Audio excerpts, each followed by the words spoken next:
Hello champions, कैसे हैं आप सब लोग। I hope you are in the best of your health and spirits. So guys, अभी हम लोग डिस्कस करने जा रहे हैं आपका ओवरहेड्स का चैप्टर। गाइस, ओवरहेड्स का चैप्टर एग्जाम के लिए बहुत ज्यादा इंपॉर्टेंट है। ओवरहेड्स को कैसे डिफाइन किया जाता है? What is meant by overheads? Overheads are the cost over and above the normal heads, या आप ऐसे कह सकते हैं it is the aggregate of indirect material, indirect labour and indirect expenses. Actually क्या है, डायरेक्ट कॉस्ट वो कॉस्ट होती है जो कि conveniently, easily, directly, indisputably, in an economically feasible manner identify हो जाती है विद द कॉस्ट ऑब्जेक्ट। इन आपको जो भी, जिस भी चीज की भी कॉस्ट निकालनी है, डायरेक्ट कॉस्ट तो डायरेक्टली कन्वीनियंटली आसानी से उसमें जो है आइडेंटिफाई हो जाती है, लेकिन इनडायरेक्ट कॉस्ट कन्वीनियंटली आइडेंटिफाई नहीं हो पाती। अब जैसे एक ही फैक्ट्री में एक से ज्यादा प्रोडक्ट्स बन रहे हैं, लेट्स से एक ही फैक्ट्री में हम लोग शर्ट भी बना रहे हैं, शॉर्ट्स भी बना रहे हैं, स्कर्ट्स भी बना रहे हैं, कोट्स भी बना रहे हैं, पैंट्स भी बना रहे हैं। अब इन सब प्रोडक्ट्स में हम लोगों ने जो है फैक्ट्री का rent, rates and taxes, depreciation of machine अगर आइडेंटिफाई करना है तो आइडेंटिफाइबल नहीं है। Supervisor salary, watchman salary, sweeper salary identifiable नहीं है। तो उस हिसाब से हम लोग इन खर्चों को कैसे बांटते हैं, कैसे एब्जॉर्ब करते हैं, कैसे रिकवर करते हैं, वो इस चैप्टर में हम लोग पढ़ते हैं। आइए डिस्कशन शुरू करें। सो गाइज, ओवरहेड्स को हम लोग कैसे कहते हैं? ओवरहेड्स बेसिकली इनडायरेक्ट कॉस्ट है। इनडायरेक्ट कॉस्ट वो कॉस्ट जो कि conveniently, easily, directly, indisputably, in an economically feasible manner identify नहीं हो पाती विद द कॉस्ट ऑब्जेक्ट। तो इंडिविजुअल यूनिट्स प्रोड्यूस्ड, अब जैसे फॉर एग्जांपल मैन्युफैक्चरर्स के पर्सपेक्टिव से कॉस्ट ऑब्जेक्ट जो है, हम किसकी कॉस्ट निकाल रहे हैं? एक यूनिट प्रोड्यूस की अगर कॉस्ट निकाल के जानना चाहते हैं तो अगर उसके पर्सपेक्टिव से देखते हैं तो वहां जो चीज इंडिविजुअल यूनिट प्रोड्यूस पे आइडेंटिफाई नहीं होती वो इनडायरेक्ट कॉस्ट होती है। तो ओवरहेड्स को कैसे डिफाइन किया जाता है? ओवरहेड्स को ऐसे डिफाइन किया जा सकता है, are the operating cost of business organisation which can not be traced. Can not be traced means directly easily identify नहीं हो पा रहा है with the particular output, job, contract, whatever is the cost object. तो overheads की term कैसे निकली है? It is the cost over and above the normal heads या over and above the direct cost, particular unit of output जो identify नहीं हो पाती। तो हम लोग क्या कह रहे हैं? वंस अगेन, ओवरहेड्स को सीएमए लंदन कहती है it is the aggregate of indirect material, indirect labour, indirect expenses. अब ओवरहेड्स को हम लोग क्लासिफाई कैसे कैसे कर सकते हैं? 4 क्लासिफिकेशन अभी पढ़ रहे हैं। पहला नंबर, पहली क्लासिफिकेशन एलिमेंट्स के बेसिस पे, दैट इज टू से material, indirect labour, indirect expenses. दूसरा नंबर फंक्शंस के बेसिस पे, दैट इज टू से हमारी फैक्ट्री, मैन्युफैक्चरिंग, प्रोडक्शन फंक्शन, ठीक है जी, वर्क्स फंक्शन, ये पहला हो गया। फिर ऑफिस एडमिनिस्ट्रेशन दूसरा फंक्शन, सेलिंग एंड डिस्ट्रीब्यूशन तीसरा फंक्शन, फिर उसके बाद क्वालिटी कंट्रोल चौथा फंक्शन, रिसर्च एंड डेवलपमेंट पांचवा फंक्शन। बिहेवियर के पॉइंट ऑफ व्यू से fix, variable, semi variable, step, और last but not the least is controllability के पॉइंट ऑफ व्यू से कंट्रोलेबल एंड अनकंट्रोलेबल। तो indirect material, indirect labour, indirect expenses, factory works, production, manufacturing जो भी कह दो, फिर office administration, selling and distribution, research and development, quality control, फिर behaviour के पॉइंट ऑफ व्यू से फिक्स, वेरिएबल, सेमी वेरिएबल और स्टेप एज द केस में भी, और फिर कंट्रोलेबिलिटी के पॉइंट ऑफ व्यू से कंट्रोलेबल एंड अनकंट्रोलेबल। जल्दी से अभी इसी चीज को हम लोग देखते हैं आपकी पॉकेट बुक में। Here we go. So guys, overheads का चैप्टर देखो भाई, ultimately over and above the normal head, over the head the जो कॉस्ट खर्च हो रही है ओवरहेड्स। तो ओवरहेड्स का हम लोगों ने एब्जॉर्प्शन कॉस्टिंग मेथड हम लोगों ने सीखना है। बेसिकली ओवरहेड्स को एब्जॉर्ब करना है या रिकवर करना है अपने आउटपुट से। तो एलिमेंट्स के पॉइंट ऑफ व्यू से अगर हम बांटते हैं तो इनडायरेक्ट मटेरियल, ये पेज नंबर 39 पे आ गए, indirect material, indirect labour, indirect expenses. फिर फंक्शन के पॉइंट ऑफ व्यू से प्रोडक्शन वर्क्स, मैन्युफैक्चरिंग या factory overheads, office administration, selling and distribution, research and development, quality control. फिर उसके बाद जो है कंट्रोलेबिलिटी के पॉइंट ऑफ व्यू से कंट्रोलेबल या डिस्क्रिशनरी, नॉन कंट्रोलेबल या नॉन डिस्क्रिशनरी। फिर नेचर या कॉस्ट, बिहेवियर के पॉइंट ऑफ व्यू से फिक्स, वेरिएबल, सेमी वेरिएबल और स्टेप ओवरहेड्स हम लोग ऐसे क्लासिफाई कर सकते हैं। अब बढ़ते हैं आगे, next. So guys, let's talk about classification of overheads on the basis of nature या एलिमेंट्स। हम लोग कहते हैं नेचर या एलिमेंट्स के पॉइंट ऑफ व्यू से अगर क्लासिफाई करना है तो indirect material, indirect labour, indirect expenses, ऐसे आप क्लासिफाई कर सकते हो। अब इनडायरेक्ट मटेरियल कॉस्ट कौन सी होती है? इनडायरेक्ट मटेरियल कॉस्ट वो कॉस्ट है जो कि आप फिनिश आउटपुट, जैसे आपका टी शर्ट प्रोड्यूस कर रहे हैं हम लोग, लेट्स से एक फैक्ट्री में हम लोग टी शर्ट्स हमारा फिनिश आउटपुट है, तो जो कन्वीनियंटली वहां आइडेंटिफाई नहीं हो पाता, ठीक है। जैसे फॉर एग्जांपल मशीन ऑयल जो यूज हो रहा है मटेरियल, फिजिकल इनपुट है, लेकिन कन्वीनियंटली एक टी शर्ट पे नहीं आइडेंटिफाई कर सकते आप।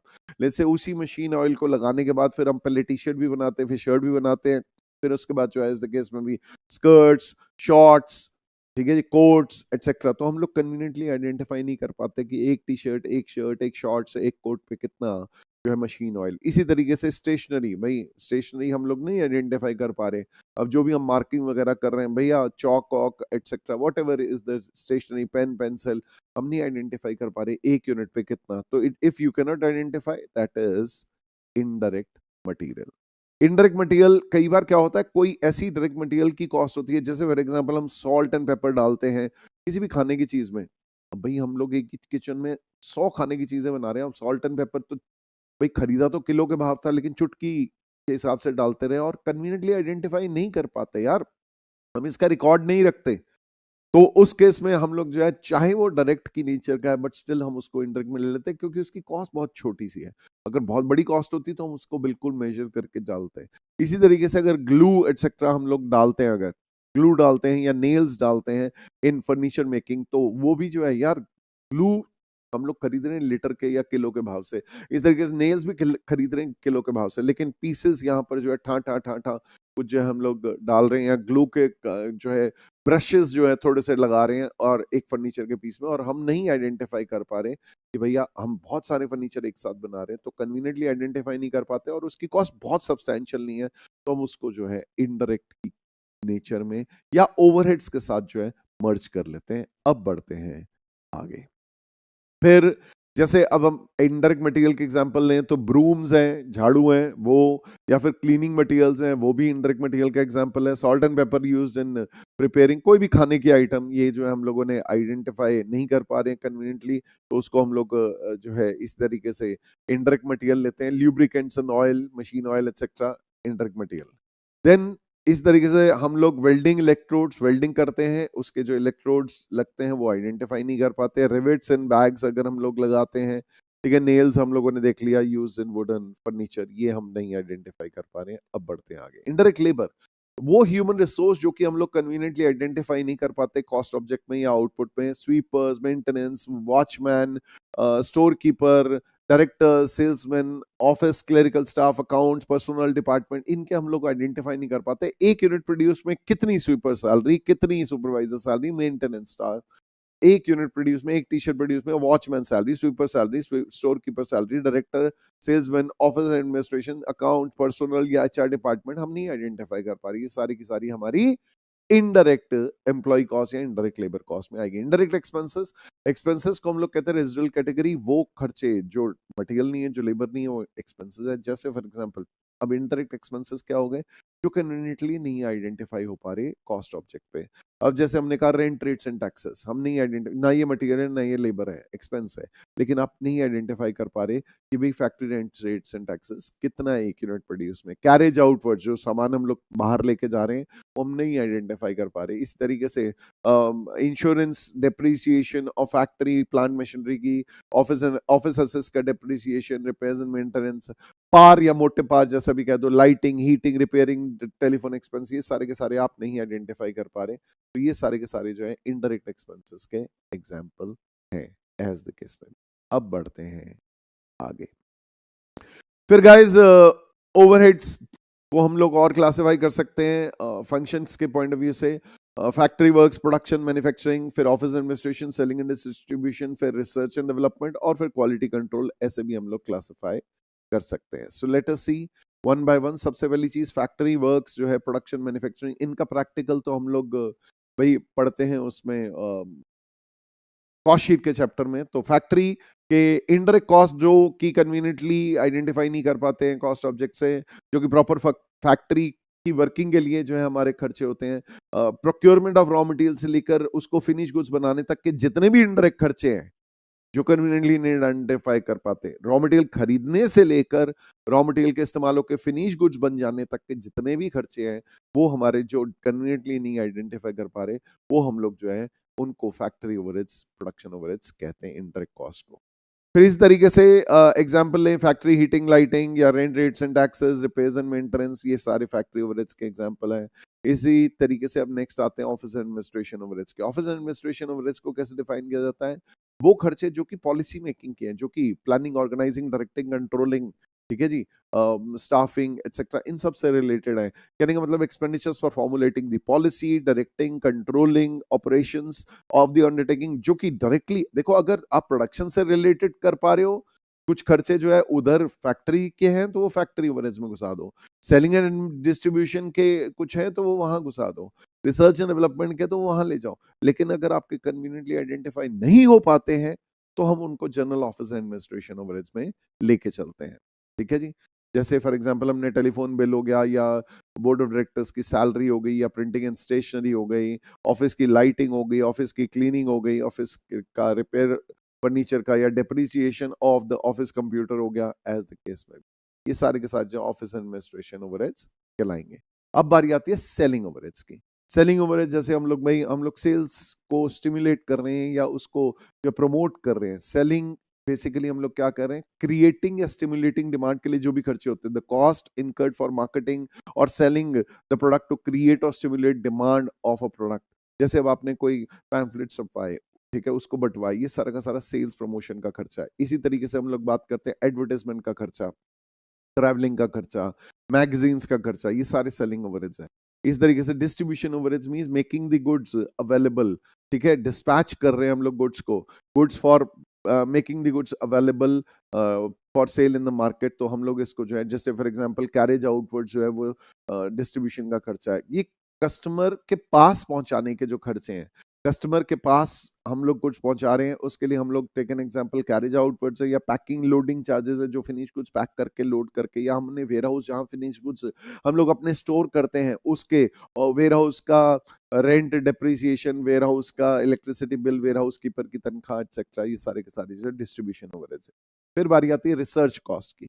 तो रिसर्च कॉस्ट सबसे पहले देखते हैं, रिसर्च कॉस्ट के बाद डेवलपमेंट कॉस्ट भी देखेंगे। रिसर्च किसे कहा जाता है, ओरिजिनल प्लान्ड इन्वेस्टिगेशन। हमें कोई भी चीज ओरिजिनली हम लोग कुछ प्लान कर रहे हैं, अभी कुछ कंक्लूसिव रिजल्ट नहीं आए हैं, gaining new scientific knowledge, technical knowledge as the case में, searching new improved products, new materials, new processes, चाहे आप एडमिनिस्ट्रेशन प्रोसेस को या आप अपने जो है कुछ अकाउंटिंग को सुधारना चाह रहे हो, उसकी रिसर्च कर रहे हो, अच्छा यार हम और कैसे अच्छे तरीके से कर सकते हैं, या फिर इसी तरीके से जनरल रिसर्च, मार्केट रिसर्च, ये सारे के सारे जो है गाइस हमारी रिसर्च कॉस्ट होती है। फिर उसके बाद डिस्ट्रीब्यूशन कॉस्ट कहते हैं, डेवलपमेंट कॉस्ट कहते हैं। डेवलपमेंट कॉस्ट मींस अब हम लोग क्या कर दिया, हमने रिसर्च हो गई, अब डेवलप करते हैं। Once the research ends then development begins.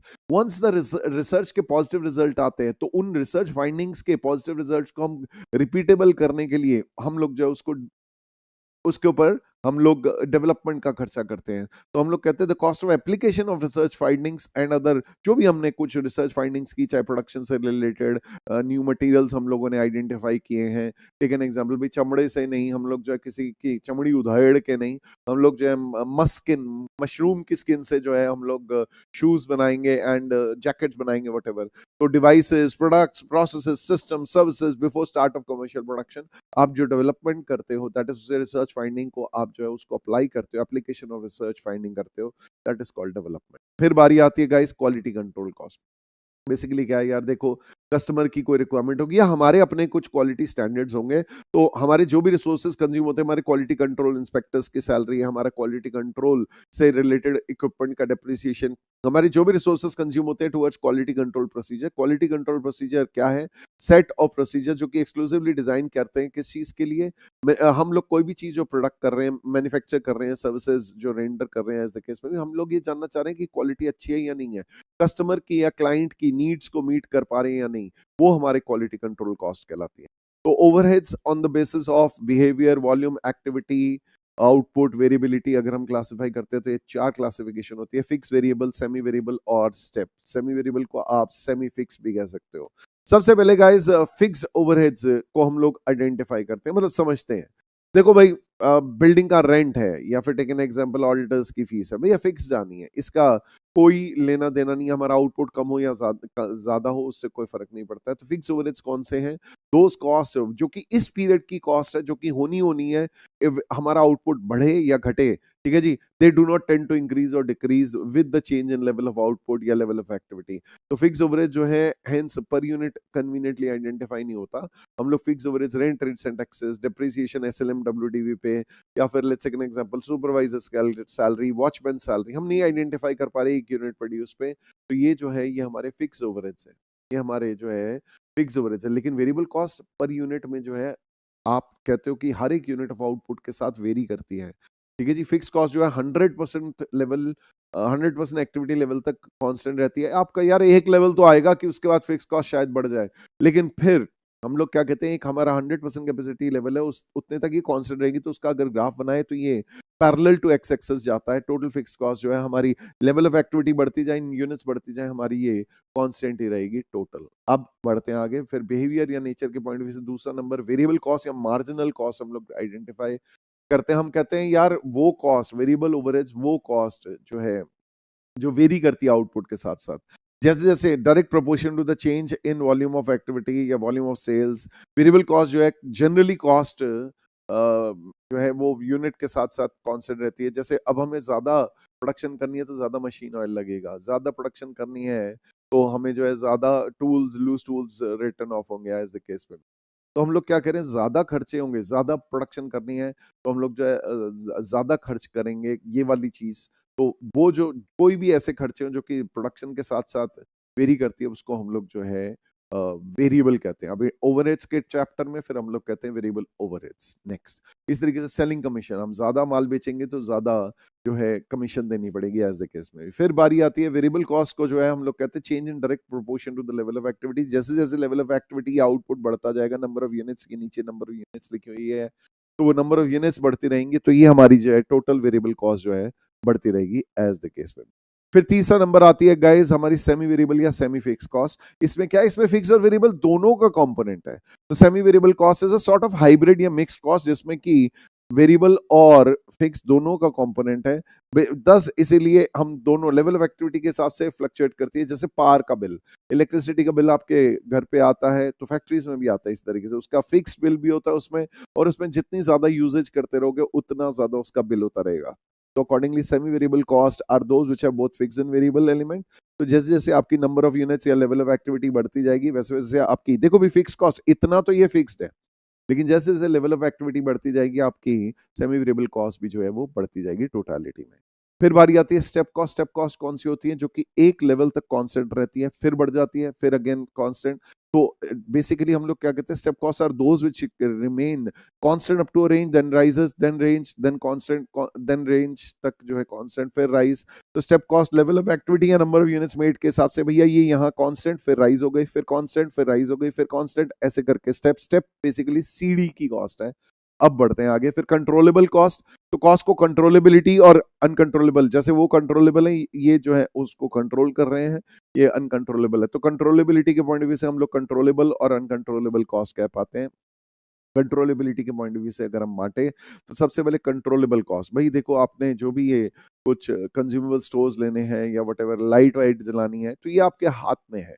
तो cost which can be controlled by the implementation of appropriate of managerial influence या प्रॉपर पॉलिसीज, आपके हाथ में, आपके कंट्रोल में है। These cost, variable overhead generally जो है कंट्रोलेबल होते हैं, ठीक है जी। वेरिएबल ओवरहेड जनरली कंट्रोलेबल होते हैं, लेकिन फिक्स ओवरहेड जो है जनरली कंट्रोलेबल नहीं होते। तो हम लोग कहते हैं भैया, जैसे फॉर एग्जांपल इस जगह का किराया यार हम लोग नहीं कंट्रोल कर सकते, तो जाना ही जाना है। So the cost which can not be controlled by the management even after implementation of appropriate managerial influence, proper policies, ये होती है हमारी अनकंट्रोलेबल कॉस्ट। अब बढ़ते हैं आगे। So okay guys, now comes ये पॉकेट बुक का page number 41, collection of overheads. अगर आपने कलेक्शन करना है डेटा इनडायरेक्ट मटेरियल का, तो कहां से कर सकते हो, स्टोर्स एक्विजिशन से, परचेज ऑर्डर से, इनवॉइसेस से, एज द केस में भी। क्लासिफिकेशन ऑफ ओवरहेड्स जो है, अब अगर आप देखोगे नेचर के बेसिस पे, तो कंज्यूमेबल, लुब्रिकेंट्स, ये उसके एग्जांपल्स हैं इनडायरेक्ट मटेरियल के। फिर आपको इनडायरेक्ट लेबर का अगर डेटा इकट्ठा करना है तो पेरोल शीट्स, टाइम शीट्स, इनसे कर सकते हैं। इनका जो है ये वाली classification on the basis of nature, ये wages, salaries, contribution to statutory benefits, bonus, incentives, idle time, ये सारे आ जाएंगे। इस तरीके से कैश बुक से आप इकट्ठा कर सकते हैं indirect material, indirect labour, indirect expenses, ये सारी तरह की cost, all types of cost है। फिर indirect material, indirect labour, indirect expenses, even registers, records, कोई आपके टेक एन एग्जांपल, आप डेप्रिसिएशन का प्रोविजन बना रहे हैं तो, या वेस्टेज हो रही है, उसका जो है आप रिकॉर्ड्स मेंटेन करके चल सकते हैं। अब बढ़ते हैं आगे। नाउ नेक्स्ट कॉन्सेप्ट, गाइस एक चीज होती है जिसे हम लोग कहते हैं एलोकेशन या apportionment of overheads. Let's see allocation या अपोर्शनमेंट ऑफ ओवरहेड्स। तो गाइस सबसे पहली चीज एलोकेशन या असाइनमेंट ऑफ ओवरहेड्स को कैसे डिफाइन किया जाता है? जब entire amount of a cost एक पर्टिकुलर जो है डिपार्टमेंट पे कन्वीनियंटली, डिपार्टमेंट पे तो आइडेंटिफाई हो रहा है लेकिन आउटपुट प्रोड्यूस पे या यूनिट्स प्रोड्यूस पे आइडेंटिफाई नहीं हो पा रहा, तो डिपार्टमेंट के लिए तो वो डायरेक्टली कन्वीनियंटली असाइन हो रहा है या आइडेंटिफाई हो रहा है, लेकिन आउटपुट यूनिट प्रोड्यूस पे वो ओवरहेड है। तो उस हिसाब से हम लोग क्या कहते हैं? असाइनमेंट, असाइन्ड ओवरहेड्स या एलोकेटेड ओवरहेड्स क्या है? If the entire amount of a particular cost, यार इस डिपार्टमेंट का अपना सेपरेट जगह हमने किराए पे ली हुई है, इसका किराया, इसके अपने सुपरवाइजर सैलरी, इसका अलग सुपरवाइजर्स हैं। तो if the entire amount of a particular cost is caused by a particular department, then the entire amount of the cost will be assigned, allocated, allotted to that particular department only. Example लेते हैं, take an example, हमने अलग अलग department जो है उनके अलग अलग सुपरवाइजर रखे हुए हैं, तो उनके अपने अपने सुपरवाइजर सैलरी उसी पर्टिकुलर डिपार्टमेंट पे चार्ज करेंगे। इस तरीके से उनका अपना सेपरेट पावर मीटर है, उनके अपनी सेपरेट प्रीमाइसेस हमने किराए पे ले रखी है, तो उनका अपना किराया, उनका अपना इलेक्ट्रिसिटी का बिल आप उसी पर्टिकुलर डिपार्टमेंट पे चार्ज करोगे। आउटपुट पे आइडेंटिफाइबल नहीं है लेकिन डिपार्टमेंट पे असाइन या एलोकेटेड आसानी से हो रहा है। सो इफ सेपरेट इलेक्ट्रिसिटी या power meter has been installed for a particular department and the entire power cost या power bill will be charge to that department. If separate space is hired for a particular department then the entire amount of space जितना है उसका rent जो है उसी particular department पे charge होगा। फिर बारी आती है apportionment of overheads. Apportionment of overheads को कैसे डिफाइन करते हैं?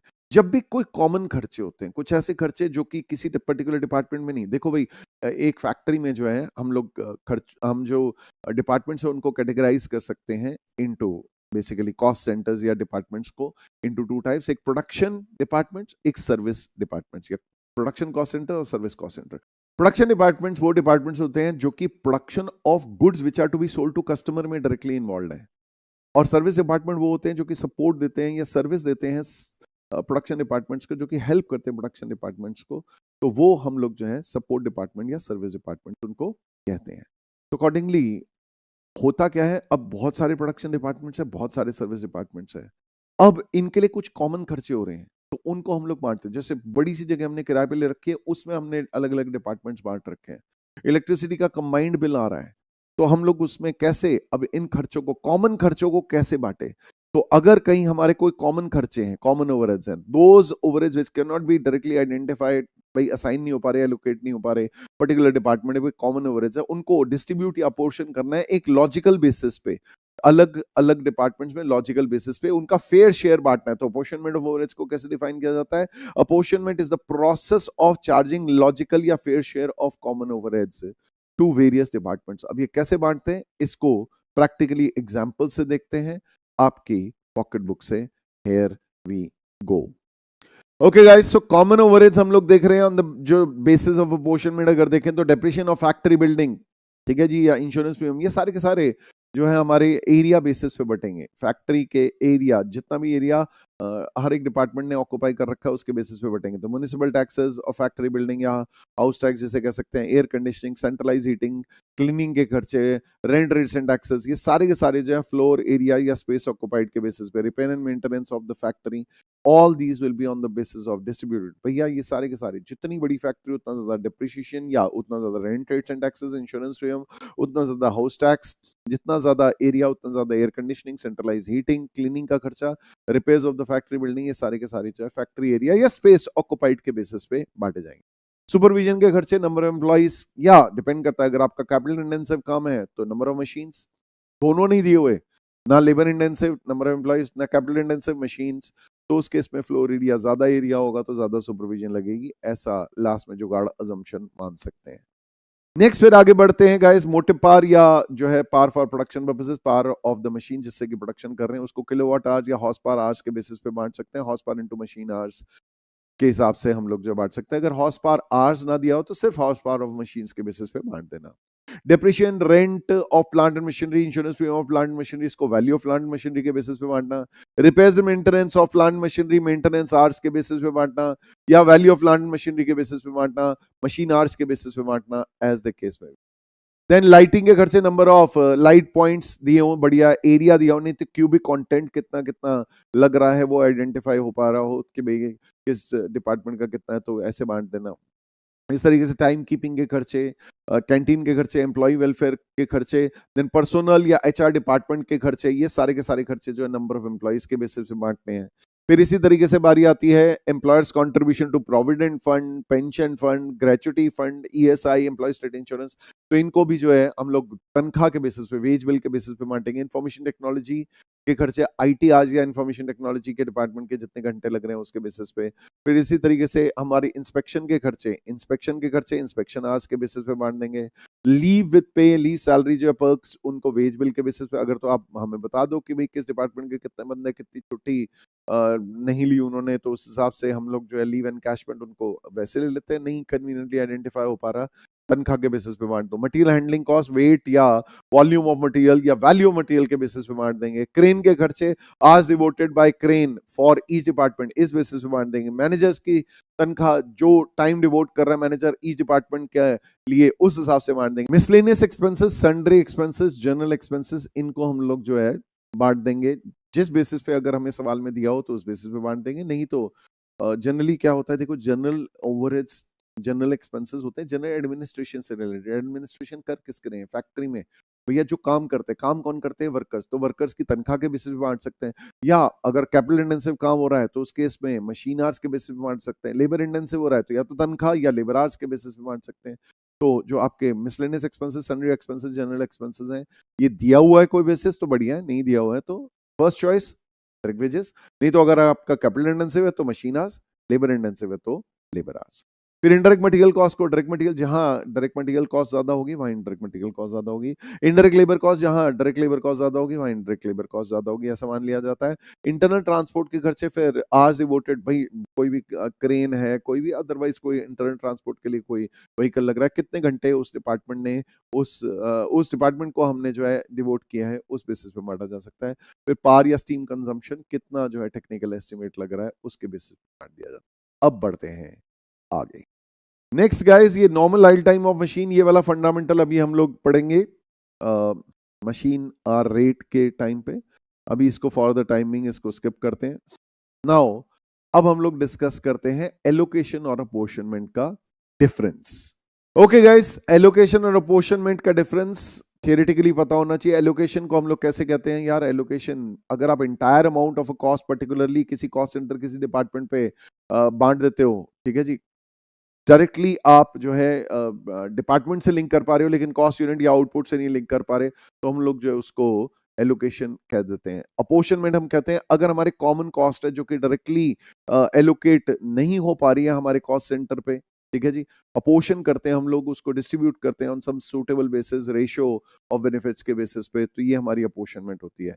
इस तरीके से फिर allocation, allotment of whole amount of the cost, जो है अगर हम लोग पूरा पूरा कॉस्ट यहाँ पर बांट देते हैं, यहाँ पर उसका एक फेयर शेयर, उसका एक लॉजिकल शेयर कॉस्ट सेंटर पे बांटेंगे, फिर उसके बाद यूनिट्स में एब्जॉर्ब करेंगे। यहाँ कोई बेसिस जो है नहीं चाहिए होता, क्योंकि ये पूरी की पूरी कॉस्ट एलोकेट हो जाती है। वहां उसका लॉजिकल बेसिस हम लोगों को आइडेंटिफाई करना पड़ेगा, देखना पड़ेगा, number of employees, machine hours, area occupied, कुछ भी हो सकता है। तो apportionment is based on the basis of area, assets value, number of workers, whatever.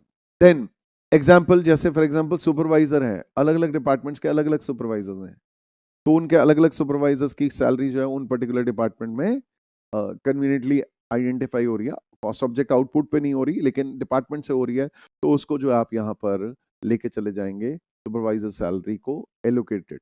लेकिन अगर ये सुपरवाइजर्स जो है अलग अलग से नहीं हायर हो रहे, कॉमन सुपरवाइजर्स हैं, जो उनको सुपरवाइजर्स का या तो टाइम डिवोटेड बता दो कि किस किस डिपार्टमेंट में कितने कितने घंटे दे रहे हैं, तो उस बेसिस पे अपोर्शन कर देंगे, नहीं तो नंबर ऑफ एम्प्लॉइज के बेसिस पे। इस तरीके से rent, rates and taxes, factory premises का, ये हम लोग कैसे बांट देंगे, ये हम लोग बांट देंगे फ्लोर एरिया, स्पेस ऑक्युपाइड के बेसिस पे, and so on and so forth. फिर another example, let's take an example, हमारा इलेक्ट्रिसिटी का एक ही बिल आ रहा है लेकिन हमारे पास एक से ज्यादा डिपार्टमेंट्स है, तो उनके लिए हम लोग उनकी पावर कंजम्पशन के लिए उनका सेपरेट सेपरेट सब मीटर लगा लेते हैं कि कितनी पावर कंजम्पशन हो रही है। तो इलेक्ट्रिसिटी बिल तो इलेक्ट्रिसिटी डिपार्टमेंट या इलेक्ट्रिसिटी कंपनी को हम लोग एक इकट्ठा दे रहे हैं, लेकिन हम लोग क्या कर रहे हैं, उनका जो भी पावर कंजम्पशन उसका नोट किया हुआ है कि भाई department A, department B, department सी के लिए कितना, तो उसके बेसिस पे हम लोग किलोवाट आवर्स कितने कितने कंज्यूम हुए के बेसिस पे बांट देते हैं। अब बढ़ते हैं आगे। Guys now back to your pocket book. तो ओवर इज, देखिए पॉकेट बुक में मैंने प्योर थ्योरी नहीं दी हुई, प्रैक्टिकल बेस्ड थ्योरी दी हुई है। That is very very important. Pocket book is last day आपको पॉकेट बुक पे फोकस करना है। तो ओवरेज डिस्ट्रीब्यूशन शीट की अगर बात करते हैं तो ओवरेज डिस्ट्रीब्यूशन शीट कैसे बनाई जाती है, जैसे आपके जितने भी डिपार्टमेंट्स है, प्रोडक्शन डिपार्टमेंट, सबके अलग अलग कॉलम्स बना लो, सर्विस डिपार्टमेंट्स के अलग अलग कॉलम बना लो, एक पर्टिकुलर्स का कॉलम और एक बेसिस ऑफ अपोर्शनमेंट का। प्राइमरी डिस्ट्रीब्यूशन में हम लोग तीन चीजें करते हैं। तो डायरेक्ट कॉस्ट सिर्फ और सिर्फ सर्विस डिपार्टमेंट्स की यहां पर ले लेंगे। डायरेक्ट कॉस्ट नहीं आती ओवरेज डिस्ट्रीब्यूशन शीट में अगर प्रोडक्शन डिपार्टमेंट्स की है तो, लेकिन सर्विस डिपार्टमेंट्स की direct cost ultimately production departments के लिए तो ओवरहेड्स ही है। तो direct cost only step 1 primary distribution का, direct cost only of service departments जो है आपने पोस्ट कर देनी है। नंबर 2 एलोकेटेड ओवरहेड्स, आपने क्या करने हैं, ओवरहेड्स को एलोकेट कर देना है। मतलब भाई अलग अलग से अलग अलग सुपरवाइजर है, अलग अलग रेंट है, अलग अलग जो है उनके खर्चे हम आइडेंटिफाई कर पा रहे हैं, अलग अलग मीटर लगा हुआ है तो अलग अलग उनका सेपरेट पावर का बिल आ रहा है, तो एलोकेटेड ओवरहेड सीधा सीधा पोस्ट कर दो। दिस इज स्टेप 2 इस चीज का, प्राइमरी डिस्ट्रीब्यूशन का। और last step is common overheads को आपने लॉजिकल बेसिस पे अपोर्शन करना है। This is to be apportion, common overheads को लॉजिकल बेसिस पे अपोर्शन करना है, फेयर शेयर उनका जो है यहाँ पर बांट देना है। फिर आपका क्या हुआ, ये total cost of service departments आ जाएगी। इस total cost of service departments को हम लोगों ने क्या करना है गाइस, इसको हम लोगों ने सेकेंडरी डिस्ट्रीब्यूशन में डिस्ट्रीब्यूट करना है। S1 डिपार्टमेंट के खर्चों को हम लोगों ने प्रोडक्शन डिपार्टमेंट्स में डिस्ट्रीब्यूट करना है। S2 डिपार्टमेंट के खर्चों को इनको यहां पर डिस्ट्रीब्यूट करना है एज द केस में, रेशियो ऑफ सर्विसेज रेंडर्ड के बेसिस पे। फिर factory overheads of production departments आपके आ जाएंगे। इन factory overheads of production departments को आपका कोई भी जो बेसिस ऑफ एब्जॉर्प्शन होगा उसके बेसिस पे एब्जॉर्ब करेंगे। अभी हम लोग डिस्कस करेंगे एब्जॉर्प्शन ऑफ ओवरहेड्स। तो एब्जॉर्ब करेंगे यहाँ पे, इससे डिवाइड करेंगे, दिस डिवाइड बाय दिस, ये आ जाएगा ओवरहेड्स एब्जॉर्प्शन रेट आपका। ये हो सकता है मशीन आर हो, ये हो सकता है लेबर आर हो, ये हो सकता है आपका डायरेक्ट मटेरियल कॉस्ट हो, डायरेक्ट लेबर कॉस्ट हो, प्राइम कॉस्ट हो, उसकी परसेंटेज रेट निकालो, whatever as the case में भी। तो जो भी आपके फैक्ट्री ओवरहेड्स आए हैं सेकेंडरी डिस्ट्रीब्यूशन के बाद, वो आपने अल्टीमेटली यहाँ पर ले लेना है फैक्ट्री ओवरहेड्स एब्जॉर्प्शन रेट। लेकिन उससे पहले हम लोगों को सेकेंडरी डिस्ट्रीब्यूशन समझनी सख्त जरूरी है। ये जो हम लोग सर्विस डिपार्टमेंट्स के खर्चे हैं उनको प्रोडक्शन डिपार्टमेंट्स में कैसे बांटते हैं, उसको हमें अंडरस्टैंड करने की बहुत जरूरत है। तो सर्विस डिपार्टमेंट के खर्चों को अगर प्रोडक्शन डिपार्टमेंट में बांटा जाता है तो उसे कहा जाता है सेकेंडरी डिस्ट्रीब्यूशन। तो सर्विस डिपार्टमेंट्स के खर्चों को बांटने के 3 मेथोडोलॉजीज डेवलप हुए हैं। एक तो डायरेक्ट रीडिस्ट्रीब्यूशन, जैसे आपने देखा यहाँ जो है, जो पहला डिपार्टमेंट है S1 डिपार्टमेंट, उसके खर्चे सर्विस डिपार्टमेंट का वजूद किस लिए है, वो सपोर्ट कर रहे हैं, वो सर्विस दे रहे हैं किसको, प्रोडक्शन डिपार्टमेंट्स को, तो डायरेक्टली इनमें बांट दिया। डायरेक्ट डिस्ट्रीब्यूशन या डायरेक्ट रीडिस्ट्रीब्यूशन मेथड में सर्विस डिपार्टमेंट के खर्चों को सीधा प्रोडक्शन डिपार्टमेंट्स में बांट दिया। Service department cost are directly distributed amongst the production department, totally ignoring अगर इन्होंने कोई भी सर्विसेज रेंडर की एक दूसरे को, एक सर्विस डिपार्टमेंट ने दूसरे सर्विस डिपार्टमेंट को सर्विस दी, उसको इग्नोर करते हुए, ये डायरेक्ट डिस्ट्रीब्यूशन मेथड होता है। दूसरा नंबर स्टेप डिस्ट्रीब्यूशन या लैडर मेथड या नॉन रेसिप्रोकल मेथड। इसमें क्या होता है, हम लोग क्या करते हैं, एक सर्विस डिपार्टमेंट के खर्चे को दूसरे सर्विस डिपार्टमेंट में बांटते हैं। एक सर्विस डिपार्टमेंट के खर्चों को दूसरे सर्विस डिपार्टमेंट में बांटते हैं। किस हिसाब से बांटते हैं, हम लोग जिस हिसाब से एक सर्विस डिपार्टमेंट ने अगर दूसरे सर्विस डिपार्टमेंट को सर्विस दी है लेकिन ली नहीं है, जैसे एचआर डिपार्टमेंट ने मेंटेनेंस डिपार्टमेंट के बंदों को हायर किया है, उनकी तनख्वाहें कैलकुलेट करते हैं रेगुलर बेसिस पे, तो HR department give service to maintenance department, maintenance department भी सर्विस डिपार्टमेंट है, एचआर डिपार्टमेंट भी सर्विस डिपार्टमेंट है, लेकिन मेंटेनेंस डिपार्टमेंट ने कोई सर्विस नहीं दी एचआर डिपार्टमेंट को, सिर्फ प्रोडक्शन डिपार्टमेंट्स को दिया। क्यों? क्योंकि मेंटेनेंस डिपार्टमेंट तो मेंटेनेंस ऑफ मशीन्स करता है, एचआर डिपार्टमेंट में कोई मशीन ही नहीं है, तो उन्होंने सीधा सीधा सर्विसेज जो है प्रोडक्शन डिपार्टमेंट्स को ही दिए। तो उस हिसाब से स्टेप डिस्ट्रीब्यूशन मेथड, इसमें क्या होता है, सर्विसेज प्रोवाइड करता है जो एक डिपार्टमेंट दूसरे डिपार्टमेंट्स को, लेकिन लेता नहीं है सर्विस दे रहे हैं एचआर डिपार्टमेंट मेंटेनेंस को लेकिन ले नहीं रहे, तो उस केस में जो है it ranks first for distribution. लेकिन लेट्स टेक एन एग्जांपल, अगर एक सर्विस डिपार्टमेंट दूसरे सर्विस डिपार्टमेंट को सर्विस देता भी है लेता भी है, let's say HR department canteen के बंदों की तनख्वाहें कैलकुलेट करता है, उनका अटेंडेंस के बेसिस पे जो है उनको तनख्वाहें कैलकुलेट करवाता है, पेरोल करवाता है, एंड साथ में एचआर डिपार्टमेंट जो है इवन उनके बंदों को ट्रेन करवाता है, एचआर जो है उनके बंदों को हायर कराता है, एज द केस में भी। तो यार ये HR department is giving service to canteen department, और कैंटीन डिपार्टमेंट भी जो है वो चाय पिला रहा है किसको, ब्रेड पकौड़े खिला रहा है किसको, एचआर डिपार्टमेंट के बंदों को। तो उस केस में यहाँ रेसिप्रोकल सर्विसेज है, एक डिपार्टमेंट दूसरे सर्विस डिपार्टमेंट को सर्विस दे रहा है। तो उस केस में अगर वो हमें बोलता है कि स्टेप लैडर मेथड लगाओ तभी लगाना, नहीं तो ये reciprocal services method third method के लिए ज्यादा सही रहेगा। बट अगर वो कहता है नहीं यार लैडर मेथड लगाओ या स्टेप मेथड लगाओ, तो उस केस में हम लोग वो डिपार्टमेंट जो कि ज्यादा सर्विसेज रेंडर करता है, जिसकी ज्यादा परसेंटेज ऑफ सर्विसेज रेंडर्ड है, वो आपने डिस्ट्रीब्यूट करनी है नॉन रेसिप्रोकल बेसिस पे। लेट्स से एचआर ने ज्यादा सर्विस दी है कैंटीन को, लेकिन कैंटीन ने कम सर्विस दी है एचआर को, तो एचआर के खर्चे कैंटीन में बांटो, लेकिन कैंटीन के खर्चे वापस से मत बांटना टू एचआर डिपार्टमेंट। तो उसके बाद जो है नेक्स्ट लार्जेस्ट जो है सर्विस डिपार्टमेंट, जिसने कि दूसरे सर्विस डिपार्टमेंट को सर्विस दी है लेकिन ली कम है, उसके बेसिस पे आप बांटते रहना एज द केस में। रेसिप्रोकल सर्विसेज मेथड वैसे ही इस सिचुएशन में कि भाई एक सर्विस डिपार्टमेंट दूसरे सर्विस डिपार्टमेंट को सर्विस दे रहा है और ले भी रहा है, तो यहाँ रेसिप्रोकल सर्विसेज मेथड्स लगाएं तो ज्यादा अच्छा है। तो सर्विस डिपार्टमेंट्स अगर एक दूसरे को सर्विस देते हैं, दस दे आर म्यूचुअली डिपेंडेंट, एक दूसरे के ऊपर डिपेंडेंट है, एक सर्विस डिपार्टमेंट दूसरे सर्विस डिपार्टमेंट को सर्विस देता है और लेता भी है, तो उस केस में हम लोग क्या करते हैं, रेसिप्रोकल सर्विस मेथड्स में से कोई यूज करते हैं। एक तो आपका होता है साइमल्टेनियस इक्वेशन मेथड। इसमें क्या है, आप मैथमेटिकल इक्वेशन बना दो। Take an example, let me give an example. Let's say S1 department P1 है, P2 है, S1 है, S2 है। लेट्स से यहाँ पर ये 50% सर्विस दे रहा है, यहाँ पर ये 40% सर्विस दे रहा है, और S2 को let's say an example 10% service दे रहा है, और S2 जो है let's say an example 60% service, 35% service और 5% सर्विस ऐसे दे रहा है। अब क्या है, आप कहते हो लेट सर्विस डिपार्टमेंट S1 की total cost be X, let S2 department की टोटल कॉस्ट बी Y। तो उस हिसाब से हमने क्या करना है, X इज इक्वल टू, इस तरीके से हम लोग कह सकते हैं X इज इक्वल टू इसके जो भी S1 के अपने खर्चे हैं, let's say an example S1 के अपने खर्चे हैं 2 लाख रुपए, S2 के अपने खर्चे हैं 3 लाख रुपए, तो हमने कहना है S1 के अपने खर्चे 2 लाख रुपए, ये ले लो, प्लस ये Y है, तो Y का 5% इसमें जोड़ दो, प्लस 0.05 Y, ऐसे एक इक्वेशन बना ली। इस तरीके से Y इज इक्वल टू इसके अपने खर्चे 3 लाख हैं, प्लस X या जैसा भी है X या S1 का 10% इसमें जोड़ दो, दैट इज इसके अपने खर्चे 3 लाख प्लस 0.1x, ऐसे मैथमेटिकल इक्वेशंस बना लो। अब क्या है, ये y की वैल्यू जो है ये रिप्लेस कर दो यहां पर, तो 2 लाख प्लस 5% ऑफ y की value that is 3 lakh into 3 lakh plus 0.1x। जैसे ही आप इसको सॉल्व करोगे तो x की वैल्यू आ जाएगी। तो यहां हम लोग क्या कर रहे हैं, साइमल्टेनियस इक्वेशन मेथड में, तो फर्स्ट द कॉस्ट ऑफ एक service department is ascertained by formulating mathematical equations considering the reciprocal service and vice versa. तो ये कॉस्ट जो है रीडिस्ट्रीब्यूट करेंगे इस बेसिस पे गिवन परसेंटेजेस पे। देन दूसरा रिपीटेड डिस्ट्रीब्यूशन, जब तक है जान, जब तक है जान, जब तक है जान। रिपीटेड डिस्ट्रीब्यूशन या कंटिन्यूअस डिस्ट्रीब्यूशन में आप बांटते रहोगे S1 के खर्चे S2 में, जैसे यहां पर अब आपने क्या करना है, S1 के खर्चे 50, 40 और 10% में बांटना है। S1 तो खत्म हो जाएगा, लेकिन फिर S2 के खर्चे हैं, S2 के खर्चे 60, 35 और 5%, वापस से S1 में आ गया, फिर से उसके 50, 40, 10 में S2 में फिर से कुछ आ गया, S2 के खर्चे फिर 60, 35, 5 इसमें फिर कुछ आ गया, एंड सो ऑन, जब तक आपके एक नेग्लिजिबल फिगर आ जाए। तो सर्विस डिपार्टमेंट के खर्चे दूसरे डिस्ट्रीब्यूट करते रहो दूसरे सर्विस डिपार्टमेंट में और प्रोडक्शन डिपार्टमेंट्स में अग्रीड परसेंटेज पे, टिल रिपीट करते रहो जब तक कि एक छोटा सा नेग्लिजिबल फिगर आ जाए, तब तक रिपीट करते रहो। Then trial and error method.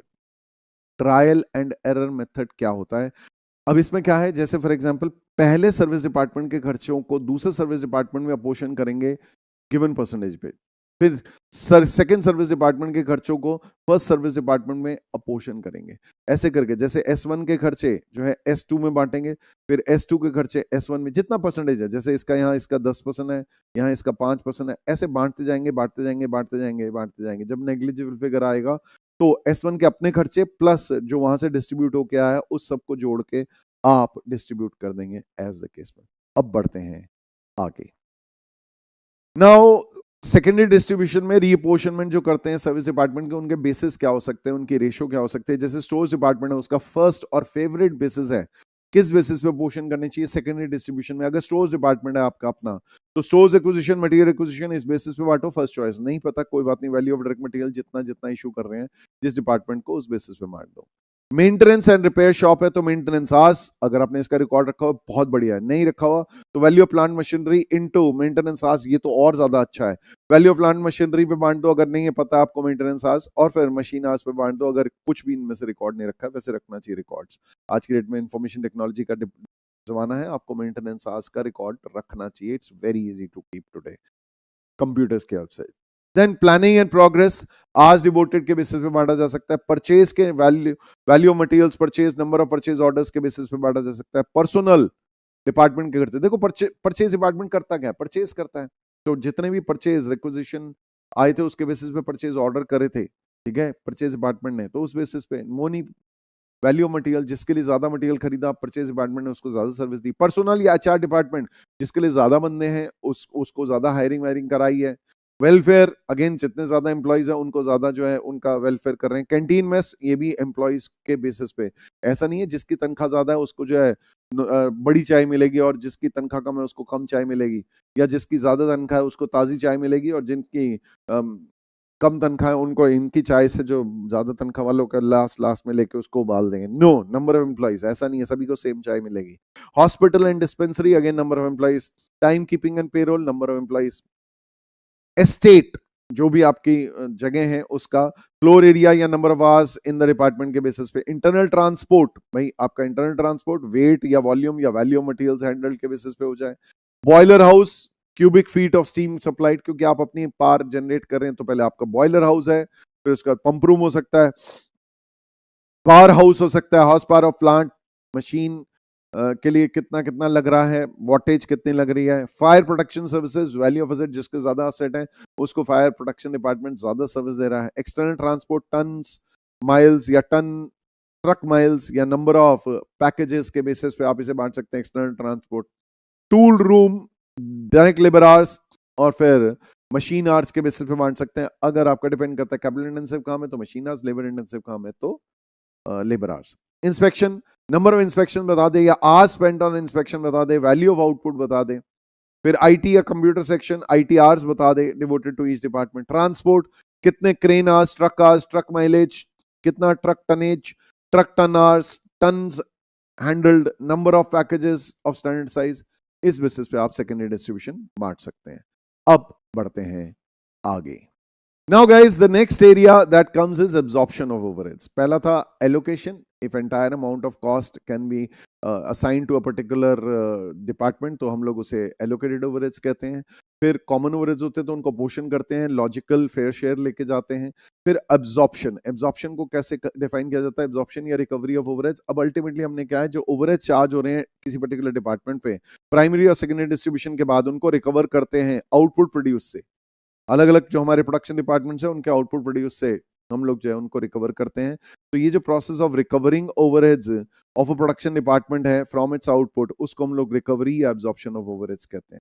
Recovery of absorption of overheads के बहुत सारे methods over a period of time जो है डेवलप हुए हैं, बहुत सारे, डिपेंड करता है वो डिपार्टमेंट टू डिपार्टमेंट डिपेंड करता है। एक ऑर्गेनाइजेशन में adopt different overheads absorption rates for different departments, अलग अलग डिपार्टमेंट्स के लिए अलग अलग प्रोडक्ट लाइंस के लिए to suit the specific characteristics जो है एब्जॉर्प्शन रेट्स यूज किए जा सकते हैं, डिपेंड करता है। सो let us see the 6 most famous basis of absorption आपकी पॉकेट बुक से। Okay guys, methods of overhead recovery, overhead absorption, overhead recovery. एक तो सबसे पुराने जमाने से rate per unit of output method चल रहा है। एक्चुअली क्या है, अगर आप एक ही प्रोडक्ट बना रहे हो या आइडेंटिकल गुड्स बना रहे हो तो हम लोग क्या करते हैं, बजट जितने भी production overheads of the department है, जो भी हम लोगों ने सेकेंडरी डिस्ट्रीब्यूशन के बात किए, उसको बजटेड आउटपुट के बेसिस पे एब्जॉर्ब करेंगे। जो हमने प्राइमरी डिस्ट्रीब्यूशन किया, सेकेंडरी डिस्ट्रीब्यूशन किया, उसके बाद हम लोग जो एब्जॉर्प्शन करते हैं बजटेड आउटपुट के बेसिस पे कर देते हैं कि ओके ये डिपार्टमेंट कितने आउटपुट बनाएगा। अगर एक ही प्रोडक्ट बनाते हैं, आइडेंटिकल गुड्स बनाते हैं तो ये चलेगा, लेकिन अगर अलग अलग प्रोडक्ट्स बना रहे हैं, मोर देन वन प्रोडक्ट्स बना रहे हैं, तो ये बिल्कुल जो है बेनिफिशियल नहीं है, ये यूज नहीं कर सकते।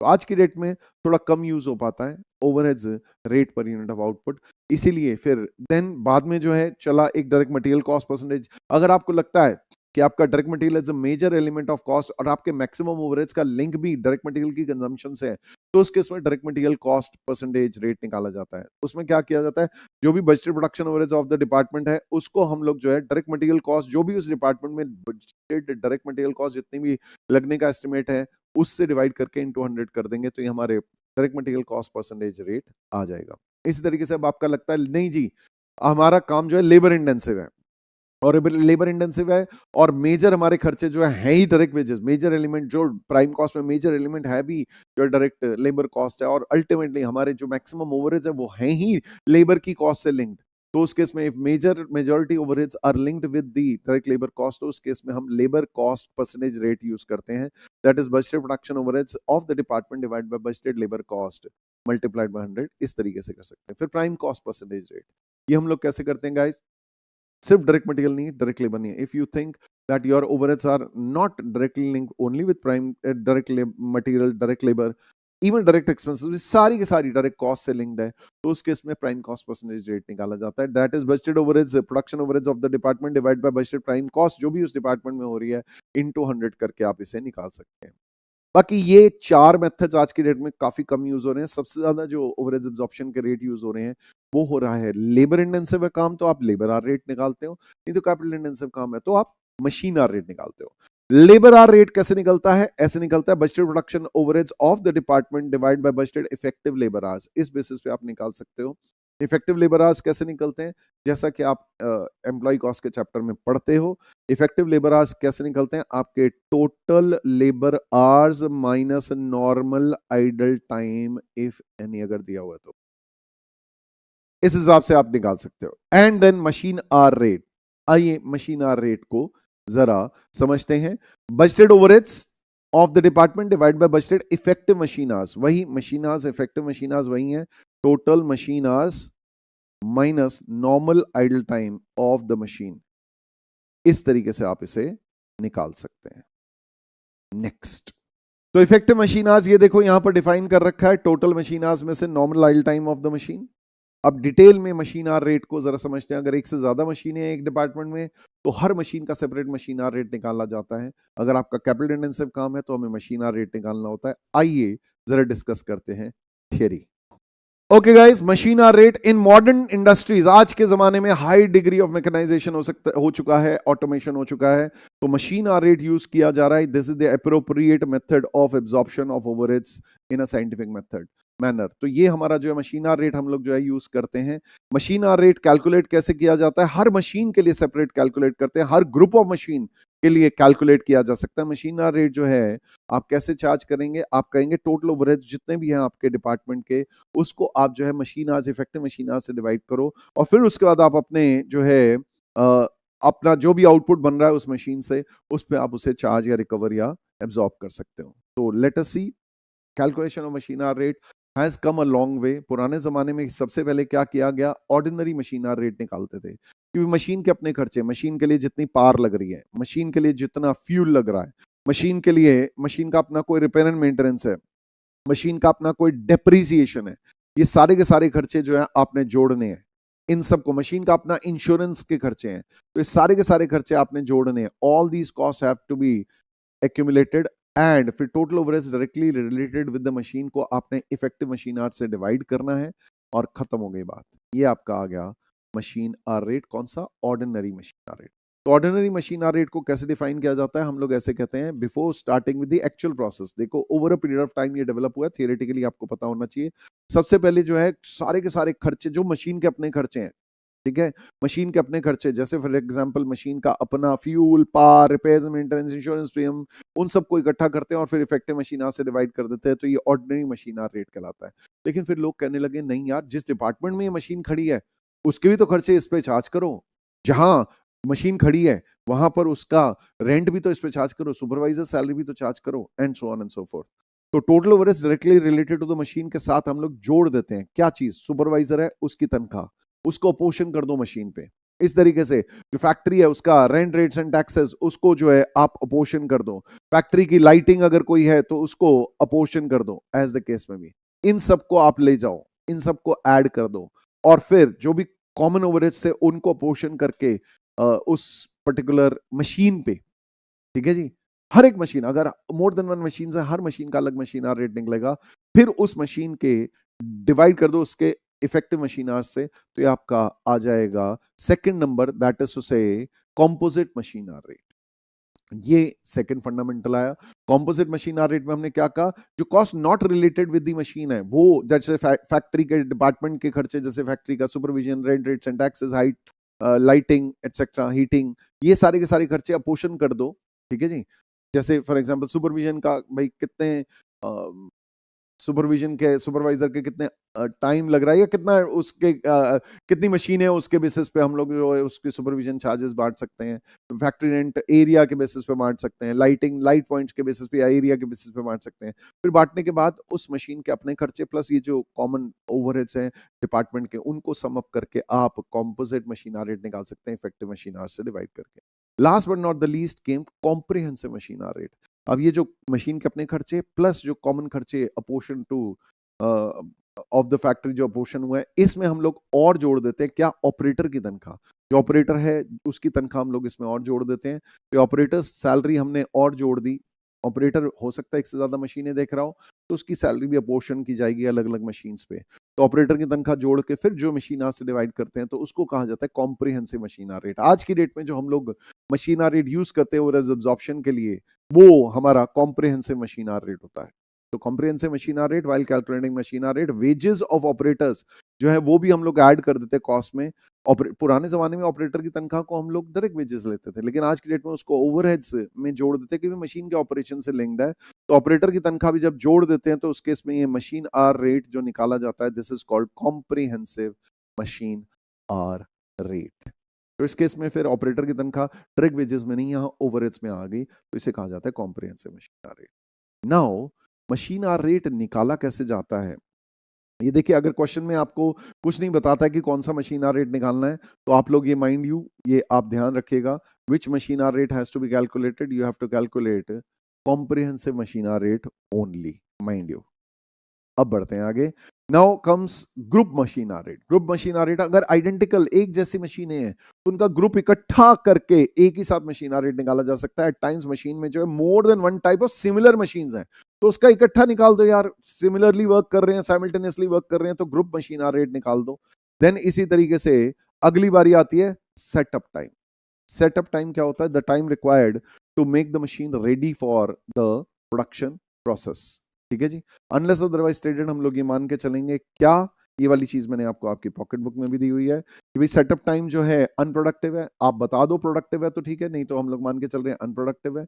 Unproductive and it is included in normal idle time, number one. Number to, setup time के दौरान जो है कोई पावर कंज्यूम नहीं हो रही। जब सेटअप हो रहा है उस टाइम पे मशीन की पावर या इलेक्ट्रिसिटी नहीं लग रही।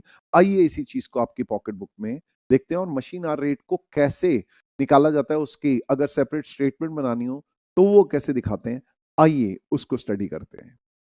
So guys, assumptions in relation to setup time, unless otherwise stated, ये assume किया जाएगा कि setup time unproductive है and does not require any consumption of power. Very important है। हम लोग पीछे भी जो है ये देख रहे थे पेज नंबर 45 पे कि normal idle time of machine क्या होता है, time lost on account of normal repairs and maintenance. जो नॉर्मल रिपेयर्स एंड मेंटेनेंस है उसके लिए जो टाइम लॉस होता है, ये आपका नॉर्मल आइडल टाइम होता है। फिर time loss on account of normal stoppage of the machine, बीच में मशीन को रोका जाता है, भाई एक जॉब खत्म हुई दूसरी चालू होनी है। और सेटअप टाइम अगर अनप्रोडक्टिव है तो वो भी यहां पर आएगा इस केस में भी। तो सेटअप टाइम जनरली साइलेंट होता है, तो हम अनप्रोडक्टिव मान के चलते हैं कि जब मशीन सेटअप हो रही है उस टाइम पे प्रोडक्शन नहीं हो रही। मशीन आवर रेट को निकालने का तरीका क्या है गाइस, पहले आपने ओवरहेड्स अपोर्शन करने हैं प्रोडक्शन डिपार्टमेंट को, फिर उसके बाद अपोर्शन फर्दर कर देने हैं ओवरहेड्स को ग्रुप ऑफ मशीन्स पे, फिर उसके बाद स्पेसिफिक कॉस्ट जो भी कोई मशीन की डायरेक्टली आइडेंटिफाइबल है, जैसे उसका अपना इंश्योरेंस पे, उसका अपने जो है अगर कोई खर्चे हैं सेपरेटली जो कन्वीनियंटली आइडेंटिफाई कर पा रहे हो, टोटल प्रोडक्टिव आवर्स या इफेक्टिव आवर्स से डिवाइड करो। एग्रीगेट जो है डिवाइड करने के बाद आपके जो है resultant figure is machine hour rate. So guys machine hour rate का सेपरेट क्वेश्चन भी आ सकता है, तो मशीन आवर रेट निकाला कैसे जा सकता है, आप उसकी एक सेपरेट स्टेटमेंट बनाएंगे। आप कहेंगे statement showing competition of machine hour rate, उसमें हम खर्चों को जनरली फिक्स और वेरिएबल में बांट देते हैं। कई लोग स्टैंडिंग और रनिंग चार्जेस भी करते हैं, मेरा फेवरेट है फिक्स और वेरिएबल, ठीक है जी। तो फिक्स वेरिएबल में कैसे बांटते हैं? Fix cost apportion to the machine. जैसे for example rent, rates and taxes है, इसको एरिया के बेसिस पे अपोर्शन कर दो कि कितना एरिया ऑक्युपाई किया हुआ है हमारी मशीन ने। Insurance premium of the machine, ये तो आपको ऑलरेडी पता होगा कि भाई कितना है, नहीं तो वैल्यू ऑफ मशीन के बेसिस पे इसको भी अपोर्शन कर दो।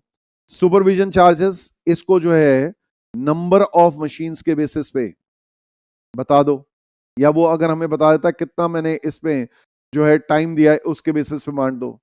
ठीक है जी, नंबर ऑफ मशीन्स के बेसिस पे या टाइम डिवोटेड बाय सुपरवाइजर के बेसिस पे अगर वो बता देता है कि भाई मैं 80%, 60%, 40%, 30% टाइम डिवोट यहां पर करता हूं, and so on and so forth.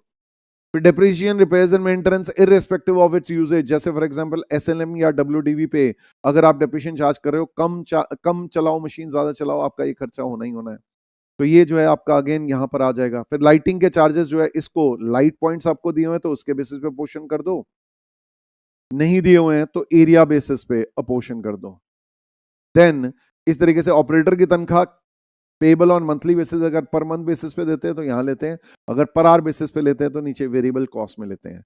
तो इसको हम लोग कैसे, इसको किस तरीके से, इसको अगेन ऑपरेटर की तनख्वाह जिस हिसाब से वो टाइम डिवोट कर रहा है इस मशीन पे, ठीक है जी, टाइम डिवोटेड टू मशीन के बेसिस पे यहां पर जो है ले जाओ।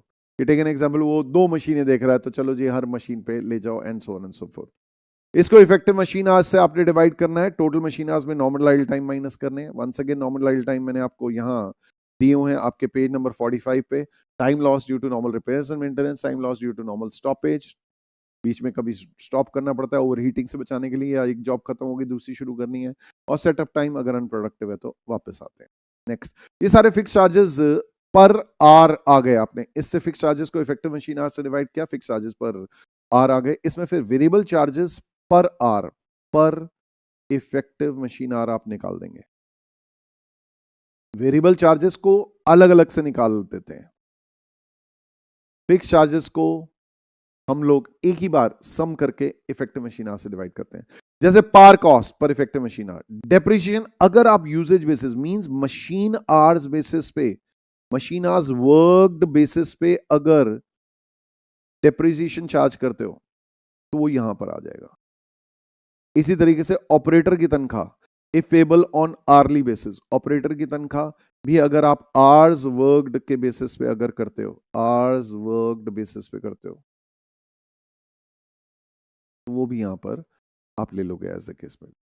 तो accordingly power cost per effective machine hour, depreciation repairs per effective machine hour, और इस तरीके से ऑपरेटर की तनख्वाह भी अगर आर्ली बेसिस पे होती है तो वो भी यहां पर उस हिसाब से ले जाएंगे। तो ये आपका आ जाएगा मशीन आर रेट। अगर सेपरेट मशीन आर रेट का क्वेश्चन आता है तो आपको ऐसे स्टेटमेंट बनानी चाहिए और करना चाहिए। Now computation of 2 tier machine hour rate, कभी ऐसा भी बोल सकता है या इशारा दे सकता है। 2 टियर मशीन आर रेट क्या होता है? जब हम लोग सेपरेट आर्ली रेट निकालते हैं सेटअप टाइम का और रनिंग टाइम का। कहने का मतलब क्या है, हमारा हर जॉब के लिए या हर बार जब हमने नया प्रोडक्ट बनाना है या हर जॉब अंडरटेक करनी है तो हमें सेटअप अलग लगाना पड़ता है, फिर रनिंग करनी पड़ती है। तो 2 टियर मशीन आर रेट में हम लोग क्या करते हैं, सेपरेट आर्ली रेट निकालते हैं for the setup time as well as running time. तो उस केस में हम लोग क्या करते हैं, फिक्स चार्जेस को सेटअप टाइम और रनिंग टाइम दोनों, जितने भी फिक्स चार्जेस है उनको सेटअप और रनिंग इनके दोनों से डिवाइड करेंगे, इस बेसिस पे एलोकेट करेंगे। ऑपरेटर की तनख्वाह जिस हिसाब से सेटअप और रनिंग में वो जितना टाइम देता है, भी सेटअप के दौरान फुल टाइम अटेंशन है, रनिंग के टाइम पे जो है वो 2 मशीनें, 3 मशीनें, 4 मशीनें लेके जाता है, देखता है एज द केस में भी। और पार कॉस्ट, अदर वेरिएबल कॉस्ट अगर कोई है तो सिर्फ रनिंग टाइम में चार्ज होगी, अनलेस अदरवाइज स्टेटेड, सिर्फ और सिर्फ रनिंग में चार्ज होगी एज द केस में भी। नेक्स्ट, अब बढ़ते हैं आगे।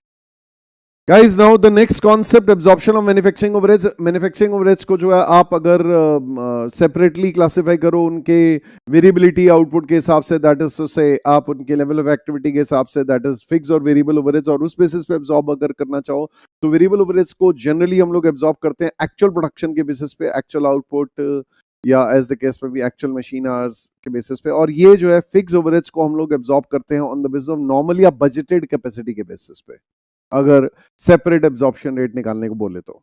ओके नेक्स्ट आपका आता है types of overhead absorption rates. देखिए एक तो होते हैं प्री डिटरमाइंड या बजटेड ओवरहेड एब्जॉर्प्शन रेट, एक होते हैं actual overhead absorption rate. Pre determined means budgeted data के बेसिस पे कि भाई budgeted overhead divide by budgeted जो भी बेस है आपका, direct material cost, direct labour cost, prime cost, budgeted output, effective machine hours, effective labour hours, whatever. और actual rate किस बेसिस पे होगा? एक्चुअल ओवरहेड डिवाइड बाय जो भी आपका actual again overheads divide by actual direct material cost, direct labor cost, actual prime cost, actual machine hours, effective labor hours, actual output, whatever. Now ये जो pre determined rates हैं ये previous year के basis पे determine हो सकते हैं, या नॉर्मल एवरेज एक्सपेंसेस के बेसिस पे हो सकते हैं, या फिर एस्टिमेटेड फ्यूचर एक्सपेंसेस के बेसिस पे। सबसे बेस्ट तो ये होता है वैसे। Any how, blanket overhead absorption rate, पुराने जमाने में ब्लैंकेट या प्लांट वाइड रेट यूज होते थे। Now this is a completely outdated system. Versus departmental overhead absorption rate. सबसे पहले ब्लैंकेट ओवरहेड एब्जॉर्प्शन रेट होता क्या है, एक बार सबसे पहले इसको जरा समझ लेते हैं। देखिए लॉन्ग टाइम बिफोर ये डिपार्टमेंटलाइजेशन हुई थी, उससे पहले एक ही फैक्ट्री में एक ही मालिक सब कुछ कर रहा होता था। तो उस केस में क्या है कि भाई परचेजिंग में मैं कर रहा हूं, सेल भी मैं कर रहा हूं, प्रोडक्शन भी मैं कर रहा हूं। तो उस हिसाब से अभी भी ऑर्गेनाइजेशन, छोटी ऑर्गेनाइजेशन ऐसे ही करती हैं, लेकिन स्टिल तो उस केस में अगर आप अपने ओवरहेड्स को इकट्ठा ब्लैंकेट एक साथ एब्जॉर्ब करोगे, तो ये पुराने जमाने का सिस्टम है। आज की डेट में it is not appropriate for costing purposes at all. तो एक बार ब्लैंकेट रेट को हम लोग अंडरस्टैंड करते हैं। Here we go.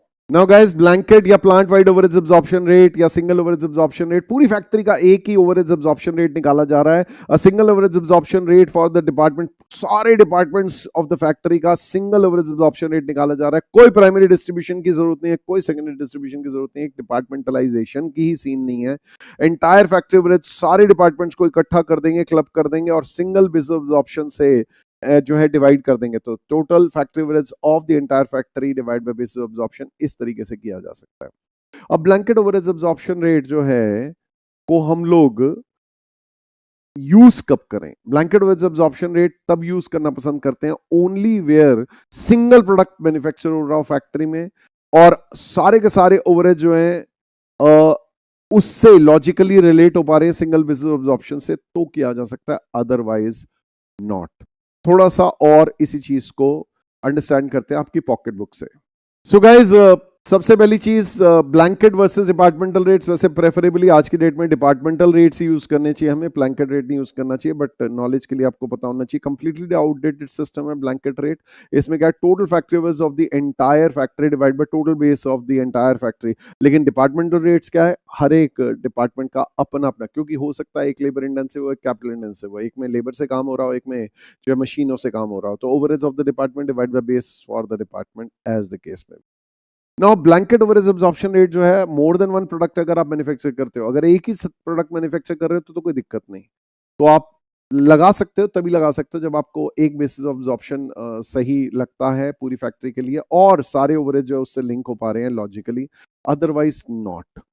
Blanket rate वैसे आज की डेट में प्रेफर नहीं किया जाता, but more than one products अगर मैन्युफैक्चर कर रहे हैं तो उस केस में हम more than one products manufacture कर रहे हैं तो उस केस में हम ब्लैंकेट ओवरहेड एब्जॉर्प्शन रेट्स कब यूज कर सकते हैं? If all of the following conditions, three conditions are fulfilled. When all of the following conditions, number one, सारे प्रोडक्ट सारे डिपार्टमेंट से होके गुजरे, all products pass through all the departments, number one.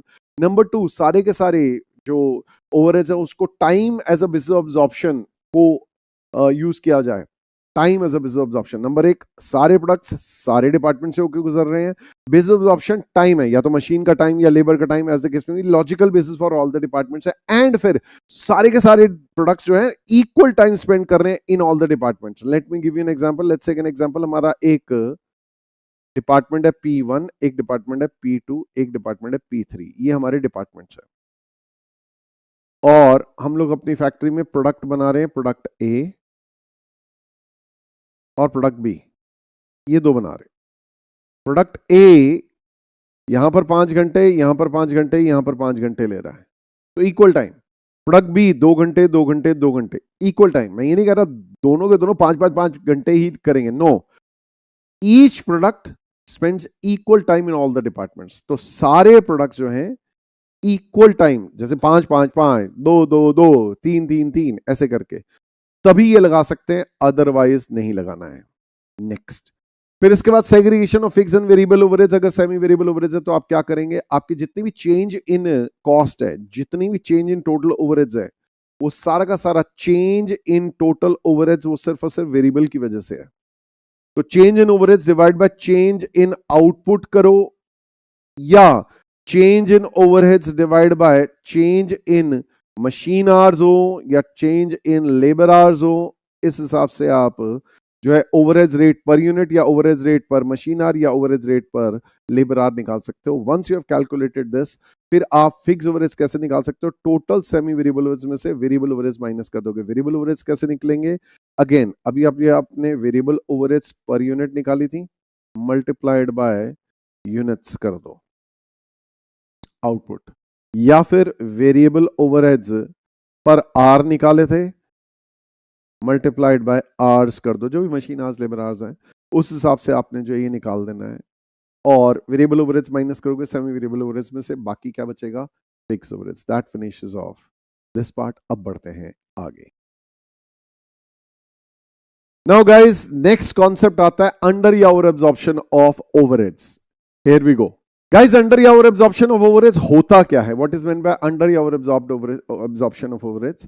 देखिए, एक्चुअल ओवरहेड्स जो है वो खर्च होने के बाद ही पता चलता है, लेकिन आप क्या करते हो, आप पहले से प्री डिटरमाइन कर लेते हो, आप बजटेड बेसिस पे एक एब्जॉर्प्शन रेट निकाल लेते हो। आपने क्या किया, budgeted overheads divide by budgeted, जो भी आपका बेसिस है, machine hours, labour hours, whatever as the case में भी, उससे आपने रेट निकाला। और फिर उसके बाद जैसे जैसे काम होता गया, हम उसके ऊपर एब्जॉर्ब करते गए, इतने मशीन आवर्स लग गए या इतने लेबर आवर्स लग गए या इतना आउटपुट हो गया, चलो भाई इतना डायरेक्ट मटेरियल कॉस्ट, इतना direct labour cost, prime cost, whatever हो गया, चलो इतने ओवरहेड्स एब्जॉर्ब हो गए। वो एब्जॉर्ब करने के बाद एब्जॉर्ब्ड ओवरहेड्स को कंपेयर किया जाता है एक्चुअल ओवरहेड्स से। So if absorbed overheads are less than the actual overheads, अगर एब्जॉर्ब्ड ओवरहेड्स लेस हैं तो उस केस में हम कहते हैं भाई अंडर एब्जॉर्प्शन हुई है। अगर एब्जॉर्ब्ड ओवरहेड्स लेस हैं तो हम लोग अंडर एब्जॉर्प्शन कहते हैं। अगर मोर है एब्जॉर्ब्ड ओवरहेड्स तो उस केस में हम लोग कहते हैं ओवर एब्जॉर्प्शन हुई है। इस केस में if absorbed overheads are less than under absorption हुई है, if absorbed overheads are more over absorption हुई है। अब सवाल ये उठता है, एब्जॉर्प्शन जो है उसका ट्रीटमेंट किस पे करेंगे, किस तरीके से करेंगे। तो अंडर या ओवर एब्जॉर्प्शन ऑफ ओवरहेड्स का ट्रीटमेंट कैसे किया जाता है, बड़ा सिंपल है। अंडर या over absorption of factory overheads का ट्रीटमेंट किया जाता है, उसके कॉजेस को डिपेंड करता है कि भी क्यों हो रहा है ये। तो treatment of under or absorbed overheads depends on the cause of under or absorption. Why under absorption is occurring या why over absorption is occurring, उसके बेसिस पे किया जाएगा। तो हम लोग if under या absorption या over absorption factory overheads की क्यों हो रही है, due to genuine price rise या price fall, let's say under absorption हुई है, means actual overheads ज्यादा है। actual overheads ज्यादा क्यों है, एक्चुअल ओवरहेड ज्यादा इसलिए क्योंकि जेन्युइनली प्राइस राइज हो गया। यार हमने सोचा नहीं था भाई, लेकिन हो गए, खर्चे बढ़ गए भाई, पार का रेट जो है वो बढ़ गया। या फिर टेक एन एग्जांपल, भाई हमने तो बजट में बनाया था कि किराया इतना होगा, लेकिन किराए के रेट बढ़ गए, व्हाटएवर। तो अकॉर्डिंगली हमने, अगर इफ देयर इज यार तनख्वाहें बढ़ा दी सरकार ने, जो है ऐसे कर दी और हमें मिनिमम वेजेस के हिसाब से पे करनी है, तो जेन्युइन प्राइस राइज हो गया, तो हमारे एब्जॉर्ब्ड ओवरहेड्स जो कम रह गए, एक्चुअल ओवरहेड्स ज्यादा हो गए। ठीक है जी। या फिर एक्चुअल ओवरहेड्स हमारे कम हो गए एब्जॉर्ब्ड ओवरहेड्स से, और ये जेन्युइन फॉल इन प्राइसेस है, हमने एस्टिमेट नहीं किया था लेकिन हो गया खर्चे कम। तो उस केस में हम लोग क्या करते हैं, हम एक सप्लीमेंट्री रेट नाम का एक रेट निकालते हैं। हम लोग क्या कहते हैं, सप्लीमेंट्री रेट निकाल के हम लोग अंडर एब्जॉर्ब्ड ओवरहेड्स को चार्ज करेंगे, जो यूनिट्स बिक चुकी हैं उसको कॉस्ट ऑफ सेल्स में चार्ज करेंगे, जितनी units closing stock of finish goods पड़ी हैं उसको फिनिश गुड्स लेजर कंट्रोल में चार्ज करेंगे, जितनी भी closing stock of work in progress है उसकी इक्विवेलेंट यूनिट्स के हिसाब से वर्क इन प्रोग्रेस में चार्ज करेंगे। और अगर ओवर एब्जॉर्प्शन है तो ओवर एब्जॉर्प्शन में हम लोग क्या करेंगे, cost of sales, finish goods और WIP, इनकी वैल्यूज को हम लोग क्रेडिट करेंगे, इनकी वैल्यूज को डाउन करेंगे। So charge the under absorbed overheads and credit the over absorbed overheads to cost of sales. भाई कॉस्ट ऑफ सेल्स में जाएगा फिनिश गुड्स यूनिट्स सोल्ड के लिए, जितनी फिनिश गुड्स बेच दिया है उसके लिए। फिनिश गुड्स लेजर कंट्रोल में जाएगा जितना यूनिट्स हमारी closing stock of finish goods पड़ी हुई है, और work in progress ledger control में जाएगा जितनी equivalent units of closing work in progress है उस हिसाब से। नेक्स्ट, अब सप्लीमेंट्री रेट निकालना पड़ता है हमें। फॉर दिस हमें एक सप्लीमेंट्री रेट निकालना पड़ता है। वो कैसे निकालते हैं, अंडर या over absorbed overheads divide by, under या over absorbed overheads divide by हमारी जो भी इक्विवेलेंट यूनिट्स ऑफ आउटपुट है। इक्विवेलेंट यूनिट्स ऑफ आउटपुट का कॉन्सेप्ट आप पढ़ते हो प्रोसेस कॉस्टिंग में, बट यहां पर भी एक बार देख लेते हैं। Let's take an example, units sold है हमारी 10,000 plus units of closing finish goods है, लेट्स टेक एन एग्जांपल 2500 और साथ में equivalent units of work in progress. Equivalent units of work in progress कैसे होती है गाइस? जैसे let's take an example, work in progress की हमारी 2000 यूनिट्स है, WIP की 2000 यूनिट्स है और उसका हमारा 50% डिग्री ऑफ कंप्लीशन दिया हुआ है, DOC डिग्री ऑफ कंप्लीशन 50% दिया हुआ है। तो ये हमारी इक्विवेलेंट यूनिट्स 1000 आ गई। तो इसको हम लोग क्या करेंगे, 13,500 इक्विवेलेंट यूनिट्स से डिवाइड कर देंगे ऐसे करके। तो हमारे जितने भी अंडर और अब्जॉर्ब्ड ओवरहेड्स है उनको हम लोगों ने इक्विवेलेंट यूनिट से डिवाइड करना है। इस तरीके से हम लोगों ने कैलकुलेट करना है। आइए इसी चीज को और देखते हैं आपकी पॉकेट बुक में।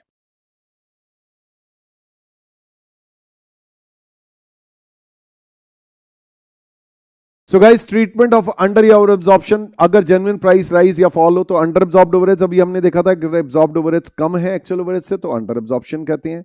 ओवर एब्जॉर्ब्ड ओवरहेड्स, अगर एब्जॉर्ब्ड ओवरहेड्स ज्यादा है एक्चुअल ओवरहेड से तो ओवर एब्जॉर्प्शन कहते हैं। सप्लीमेंट्री रेट निकालेंगे अंडर या ओवर एब्जॉर्ब्ड ओवरहेड्स को इक्विवेलेंट प्रोडक्शन यूनिट से डिवाइड करके, और फिर उसके बाद हम लोगों ने क्या करना है, जर्नल एंट्री पास करनी है। अगर हमारी अंडर एब्जॉर्प्शन है तो कॉस्ट ऑफ सेल्स में डेबिट करेंगे, cost of sales account debit होगा कितने अमाउंट से, जो भी हमारा सप्लीमेंट्री रेट आया इनटू जितनी भी हमारी यूनिट सोल्ड है, तो unit sold into supplementary rate, इतना कॉस्ट ऑफ सेल्स में डेबिट करेंगे। फिर फिनिश गुड्स लेजर कंट्रोल में डेबिट करेंगे कितना, जितनी भी हमारी यूनिट्स ऑफ फिनिश गुड्स है इनटू सप्लीमेंट्री रेट। और इसी तरीके से आपका work in progress ledger control account में डेबिट करेंगे कितना, जितनी भी हमारी equivalent units of work in progress है मल्टीप्लाइड बाय सप्लीमेंट्री रेट, और फिर to factory overheads control account करके इसको नक्की कर देंगे। और यही ओवर एब्जॉर्प्शन है तो इसकी रिवर्स एंट्री करते हैं। That is to say over absorption में हम लोग फैक्ट्री ओवरहेड्स कंट्रोल अकाउंट को डेबिट करते हैं to cost of sales. Cost of sales में कितना आएगा, unit sold multiplied by supplementary rate. इसी तरीके से आपका फिनिश गुड्स लेजर कंट्रोल को क्रेडिट करेंगे to finish goods ledger control कितना, units of closing finish goods multiplied by supplementary rate. और last but not the least आपका to work in progress ledger control आएगा, इसमें क्या आएगा, equivalent units of work in progress multiplied by supplementary rate. इस तरीके से आप इसे कैलकुलेट कर सकते हो और जनरल एंट्री पास कर सकते हो। नाउ लेट्स डील, अगर तो देखो जेन्युइन प्राइस राइज की वजह से था या जेन्युइन फॉल इन प्राइस की वजह से था तो आप इस तरीके से कर सकते हो। अगर जेन्युइन प्राइस राइज और जेन्युइन फॉल इन प्राइसेस की वजह से नहीं है, सो गाइस सेकंड रीजन क्या होता है, सेकंड रीजन होता है जहां पर कि हम अंडर और एब्जॉर्प्शन देखते हैं। क्यों? कि भाई डिफेक्टिव प्लानिंग थी, हमारी प्लानिंग ही गलत थी, हमारी प्लानिंग ही गलत थी due to defective production planning, या फिर एज द केस में बहुत ही छोटा सा अमाउंट है, चिल्लड़ अमाउंट है, तो आप क्या करोगे, कॉस्टिंग बिल अकाउंट में ले जाओ। तो charge the under absorbed overheads in costing bill account and credit the over absorption absorbed overheads in costing bill account. Charge under absorbed means costing bill account debited to जो भी है overheads control account, और over absorbed में overheads control to costing bill account। इस तरीके से आप इसको लेके जा सकते हो। और दोस्तों इसके अलावा आप चाहो तो overheads adjustment account के थ्रू भी कर सकते हो वाला काम। कहने का मतलब आप क्या कर सकते हो, आप जनरल एंट्री अगर पास करो तो you can create separate account जिसे हम लोग ओवरेज एडजस्टमेंट अकाउंट या ओवरेज अंडर एब्जॉर्ब्ड अकाउंट कहते हैं। तो अगर अंडर एब्जॉर्ब्ड ओवरेज तो हम लोग क्या कर सकते हैं, अंडर एब्जॉर्ब्ड ओवरेज का overhead adjustment account debited to overhead control account, पहली ये चीज एंट्री कर देंगे। फिर उसके बाद जो है हम इसको कॉस्टिंग बिल अकाउंट में चार्ज कर सकते हैं, that is costing bill account debited to overhead control to overhead adjustment account. इस तरीके से कर सकते हैं, costing bill account debited to overhead adjustment. नहीं तो फिर इनकी कंबाइंड एंट्री कर सकते हैं, इन दोनों को इकट्ठा करके हम लोग इकट्ठी एंट्री कर सकते हैं। कॉस्टिंग बिल अकाउंट डेबिटेड, ये वाला debited to factory overhead control, सीधा कर दिया। ओवर एब्जॉर्ब्ड ओवरहेड्स का ऑपोजिट होगा, सिंपल सी बात है, आपने क्या करना है, factory overheads control account debited to हमारा ओवरेज एडजस्टमेंट अकाउंट हो जाएगा, और फिर उसके बाद ऐसे केस में भी overhead adjustment account debited to costing bill account. But why waste time, सीधा ही कॉस्टिंग बिल अकाउंट में क्रेडिट कर दो ना, factory overhead control to costing bill account. इस तरीके से किया जा सकता है। और last but not the least is guys, अगर इस बार की अंडर एब्जॉर्प्शन अगली बार की ओवर एब्जॉर्प्शन से सेट ऑफ होने की उम्मीद है, या इस बार की ओवर एब्जॉर्प्शन अगली बार के अंडर एब्जॉर्प्शन से सेट ऑफ होने की उम्मीद है, तो उस केस में कोई जर्नल एंट्री मत पास करो, कैरी फॉरवर्ड कर दो इसको नेक्स्ट पीरियड में, no journal entry will be pass. So once again इस बार की अंडर या ओवर एब्जॉर्प्शन जो है वो अकर हो रही है करंट पीरियड में, और वो एक्सपेक्टेड है कि वो सेट ऑफ हो जाएगी अगेंस्ट फ्यूचर ओवर या under absorption next financial period में। तो उस केस में कैरी फॉरवर्ड कर दो अंडर या over absorption of overheads next financial period में। तो इसकी कोई जर्नल एंट्री नहीं पास करेंगे हम लोग। अब बढ़ते हैं आगे, इसी चीज को पढ़ते हैं आपकी पॉकेट बुक पे। Okay guys, let's see page number 61 पे, ट्रीटमेंट ऑफ अंडर या over absorbed overheads due to defective production planning. तो इस केस में हम लोग क्या कर रहे हैं guys, costing bill account debited to overheads control account, ये हम लोगों ने सीधी एंट्री कर दी अंडर एब्जॉर्ब्ड ओवरहेड्स की, और ओवर एब्जॉर्ब्ड ओवरहेड्स को हम लोगों ने overheads control account debited to costing bill account कर दिया। ठीक है, देन इसी तरीके से अंडर या ओवर एब्जॉर्ब्ड ओवरहेड्स अगर करंट पीरियड में हो रहे हैं और अगली बार में सेट ऑफ होने की उम्मीद है ओवर या अंडर एब्जॉर्प्शन से, तो उसकी कोई जर्नल एंट्री पास नहीं होगी, इसको सीधा सीधा आपने कैरी फॉरवर्ड कर देना है, no journal entry will be passed in this regard. अब बढ़ते हैं आगे गाइस, कैपेसिटी से रिलेटेड कॉन्सेप्ट्स आप लोगों को पता होने चाहिए। एक तो हमारी होती है रेटेड या मैक्सिमम या प्लांट की इंस्टॉल्ड कैपेसिटी या theoretical capacity, as the case में भी। ये कैपेसिटी क्या है, वो जो कि मैन्युफैक्चरर स्टेट कर रहा है कि ये मशीन इतनी प्रोडक्शन कर सकती है, this is the maximum possible capacity of the plant. अगर साल भर 365 दिन काम करोगे, 365 डेज काम करोगे तो ये होगा, लेकिन ये प्रैक्टिकली पॉसिबल नहीं है, इसलिए नेक्स्ट कैपेसिटी बनती है प्रैक्टिकल या नेट या अवेलेबल या ऑपरेटिंग कैपेसिटी, कि भाई जितने भी आपके टोटल 365 दिन में से जितना दिन आपका नॉर्मल टाइम खराब होगा, कि भाई आप जो है छुट्टी करोगे, आप फैक्ट्री नहीं खुलेगी, आपका रिपेयर एंड मेंटेनेंस के लिए जाएगा, आपका नॉर्मल आइडल टाइम जाएगा, आपका सेटअप टाइम जाएगा, वो सारी चीज आपकी मेंटेनेंस का टाइम, आपका रिपेयर्स का टाइम, व्हाटएवर, तो वो चीजें हटा के आपका जो है ये प्रैक्टिकल कैपेसिटी की प्रैक्टिकली ये पॉसिबल है, वो तो थियोरेटिकल इसीलिए उसको कहते हैं this is practically possible. Practical capacity को बेसिस ऑफ अब्जॉर्प्शन के लिए यूज कर लिया जाता है, बट सबसे ज्यादा जो प्रेफर करते हैं वो नॉर्मल या एवरेज कैपेसिटी पसंद करते हैं। इसमें क्या है, ये capacity utilize over a long period of time, कि भाई हम अगर कितनी बेचेंगे, कितना माल बेचेंगे, उस बेसिस पे कितना नॉर्मली प्रोड्यूस करते हैं, ऑन एन एवरेज कितना 2 से 3 साल की बिजनेस साइकिल में हम देखते हैं कितना जो है हम लोग मशीन आज या कितना आउटपुट बना रहे हैं, उसके बेसिस पे हम लोग जो है नॉर्मल कैपेसिटी एस्टिमेट करते हैं। और एक्चुअल कैपेसिटी, एक्चुअल काम कितना किया, एक्चुअली अचीव कितनी की कैपेसिटी, ये जो है it may lie between practical capacity and जो हमारी नॉर्मल कैपेसिटी या जो हमारी सेल्स एक्सपेक्टेंसी के बेसिस पे है, जनरली इन दोनों के बीच में होती है, होनी चाहिए, अच्छी बात है, गुड फॉर अस है। अब बढ़ते हैं आगे, लास्ट इज आइडल कैपेसिटी। आप क्या कर सकते हैं, अगर आपकी इंस्टॉल्ड कैपेसिटी का डिफरेंस अगर आप देखें नॉर्मल कैपेसिटी से इंस्टॉल कैपेसिटी से, तो ये नॉर्मली इतना तो होता ही है भाई, install capacity minus normal capacity, इतना तो नॉर्मली खराब होता ही है, इतना तो हम लोग काम करते ही नहीं है। लेकिन एबनॉर्मल आइडल कैपेसिटी, जितनी नॉर्मल आइडल जो जितनी नॉर्मल कैपेसिटी है वैसे एक्चुअल कैपेसिटी अगर कम रह गई तो वो हमारी एब नॉर्मल आइडल कैपेसिटी हो। अब बढ़ते हैं आगे गाइस, नॉर्मल कैपेसिटी अगर आपको निकालने को बोले तो कैसे निकाल सकते हैं, इंस्टॉल कैपेसिटी में से time loss due to scheduled preventive plan maintenance, कुछ मेंटेनेंस का टाइम जाएगा वो हटा दो, number of shifts, machine hours, man hours की वो हटा दो, फिर इस तरीके से हॉलीडे, नॉर्मल शटडाउन, छुट्टी होगी, वीक में एक दिन छुट्टी होगी, फेस्टिवल हॉलीडेज होंगी, नॉर्मल आइडल टाइम होगा, मेंटेनेंस का टाइम होगा, एटसेट्रा। नॉर्मल टाइम जो चेंज ओवर के लिए कि भाई एक बैच खत्म हुआ दूसरा बैच चालू करना है, या स्टैगरिंग बीच में रोका कि भाई ओवरहीट ना हो जाए, ये आपकी नॉर्मल कैपेसिटी होती है। अब बढ़ते हैं आगे गाइस, अगर एब्जॉर्प्शन ऑफ एडमिनिस्ट्रेशन ओवरहेड्स करने हैं और सेलिंग एंड डिस्ट्रीब्यूशन ओवरहेड्स करने हैं तो वो कैसे किए जाते हैं। एडमिनिस्ट्रेशन ओवरहेड्स को एब्जॉर्ब करने का जो है सबसे फेवरेट बेसिस इस पे डिपेंड करता है कि आपके जनरल एडमिनिस्ट्रेशन है या administration overheads related to production है। अगर administration overheads related to production है तो कॉस्ट शीट जब हम बनाते हैं उस कॉस्ट शीट में हमारी एक चीज आती है जिसे हम लोग कहते हैं नेट फैक्ट्री कॉस्ट या नेटवर्क्स कॉस्ट। इसके बेसिस पे हम ओवरहेड्स को जो है एब्जॉर्ब करना पसंद करते हैं, या फिर आउटपुट यूनिट्स प्रोड्यूस के बेसिस पे। तो हम लोग क्या करेंगे, जितने भी हमारे administration office and administration overheads related to production है, इसको हमने डिवाइड करना है या तो सबसे पहला नेट फैक्ट्री कॉस्ट या नेटवर्क्स कॉस्ट, ये इनटू 100 कर देंगे फिर इसको, या फिर एज द केस में भी आउटपुट से डिवाइड करके पर यूनिट ऑफ आउटपुट भी निकाल सकते हैं। तो accordingly net factory cost networks cost की परसेंटेज, ये एक फेवरेट बेसिस है। नंबर 2 ये बेसिस है कि नहीं जी चलो हम लोग आउटपुट बेसिस पे कर रहे हैं। दूसरा, जनरल एडमिनिस्ट्रेशन ओवरहेड्स को हम लोग किस बेसिस पे करते हैं, COGS या सेल्स वैल्यू या पर यूनिट सोल्ड के बेसिस पे। कहने का मतलब हम लोगों ने क्या करना है, general office and administration overheads, even selling and distribution overheads को भी हम लोग क्या करते हैं, इसी बेसिस पे करते हैं एब्जॉर्ब।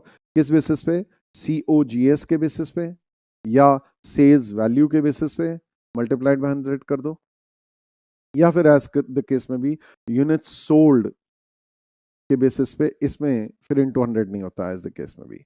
तो ये आपका जो है mostly as a percentage of COGS या सेल्स वैल्यू, ये परसेंटेज में हो जाएगा, या नहीं तो per unit sold as the case में भी। सेलिंग और डिस्ट्रीब्यूशन और जनरल एडमिनिस्ट्रेशन इसी बेसिस पे जनरली एब्जॉर्ब करते हैं। अब बढ़ते हैं आगे। Guys, next is allocation and apportionment of selling and distribution overheads. अगर कहीं selling and distribution overheads की distribution sheet बनानी पड़े तो insurance charges of finished inventory को हम लोग average value of finished inventory held in the warehouse, जितना माल पड़ा हुआ है ABC finished product जो हमारे पास पड़े हुए हैं, उनकी इंश्योरेंस किस हिसाब से होगी, जिस हिसाब से उनकी इन्वेंट्री की वैल्यू है।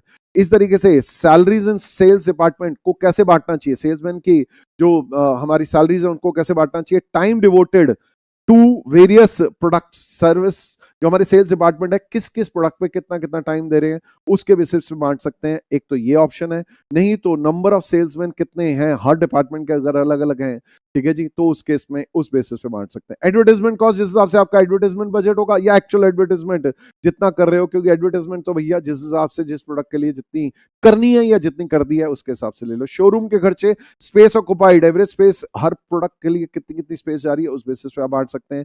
एग्जीबिशन कॉस्ट, एक्सपेंडिचर इनकर्ड, भाई आपके एक्सपेक्टेड जो भी आप एक्सपेंडिचर करोगे, ठीक है जी, आपके हिसाब से आप कोई एग्जीबिशन लगा रहे हो, आपने प्रोडक्ट शोकेस कर रहे हो, जितना जितना जिस जिस प्रोडक्ट के लिए एरिया दोगे एज द केस में भी। Warehouse expenses, again space occupied, each product के लिए कितना, जो हमारे फिनिश को जहां स्टोर हो रहे हैं वेयर हाउस वो जगह होती है, तो उसका कितना कितना एरिया किस किस प्रोडक्ट के लिए लिया उस बेसिस पे बांट दो। पैकिंग एंड फॉरवर्डिंग चार्जेस, कितनी क्वांटिटी डिलीवर कर रहे हैं या सेल कर रहे हैं एज द केस में भी उस बेसिस में बांट दो। इनवॉइसिंग कॉस्ट, कितने इनवॉइसेस बनाए हैं उसके बेसिस पे बांट दो हर प्रोडक्ट के लिए। सेल्स एस्टैब्लिशमेंट मींस जनरल हमारे ओवरऑल खर्चे सेल्स डिपार्टमेंट के, उनको सेल्स वैल्यू पे बांट दो। सेल्समैन कमीशन हम लोग कैसे बांट सकते हैं, सेल्स वैल्यू पे again. Then carriage outwards, sales की यूनिट्स या वैल्यू इनटू किलोमीटर्स, क्योंकि देखो एक्चुअली क्या है, माल बेच रहे हैं और कितनी दूर जा रहा है उस बेसिस पे आपके कैरेज आउटवर्ड्स या फ्रेट आउटवर्ड्स या ट्रांसपोर्टेशन आउटवर्ड्स जानना चाहिए। Then travelling allowance, number of salesman into kilometre travel, जितने सेल्समैन जितने जितने किलोमीटर जाएंगे उस बेसिस पे बांट सकते हैं। देन मल्टीपल ओवरहेड रेट, देखो भाई ओवरहेड जो आप अलग अलग डिपार्टमेंट के लिए अलग अलग कॉस्ट सेंटर के लिए अलग अलग बेसिस हो सकता है भाई, एक डिपार्टमेंट के लिए आप मशीन आ रेट निकालो, एक के लिए लेबर आ रेट निकालो, तो हर एक का अलग अलग निकालो and that finishes of the basic fundamentals of overheads. इसके बाद ये जो एरिया है guys, treatment of certain cost in cost accounting in manufacturing concern, ये वाली चीज हम लोग कॉस्ट शीट के टाइम पे इसको डिस्कस करते हैं, क्योंकि प्रैक्टिकली इनका जो प्रैक्टिकल है वो वहीं पे होता है, तो कॉस्ट शीट के टाइम पे हम लोग इस चीज को डिस्कस करेंगे। ओवरहेड्स का चैप्टर फॉर द टाइमिंग अभी रैप्ड अप है, कॉस्ट शीट के टाइम पे ये रिमेनिंग जो पेजेस हैं ओवरहेड्स के वो डिस्कस हो जाएंगे।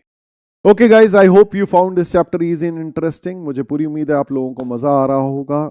बहुत इजी है, इंटरेस्टिंग है, सब्जेक्ट भी एज वेल एज चैप्टर भी। अच्छे से पढ़ाई कीजिए। ओके।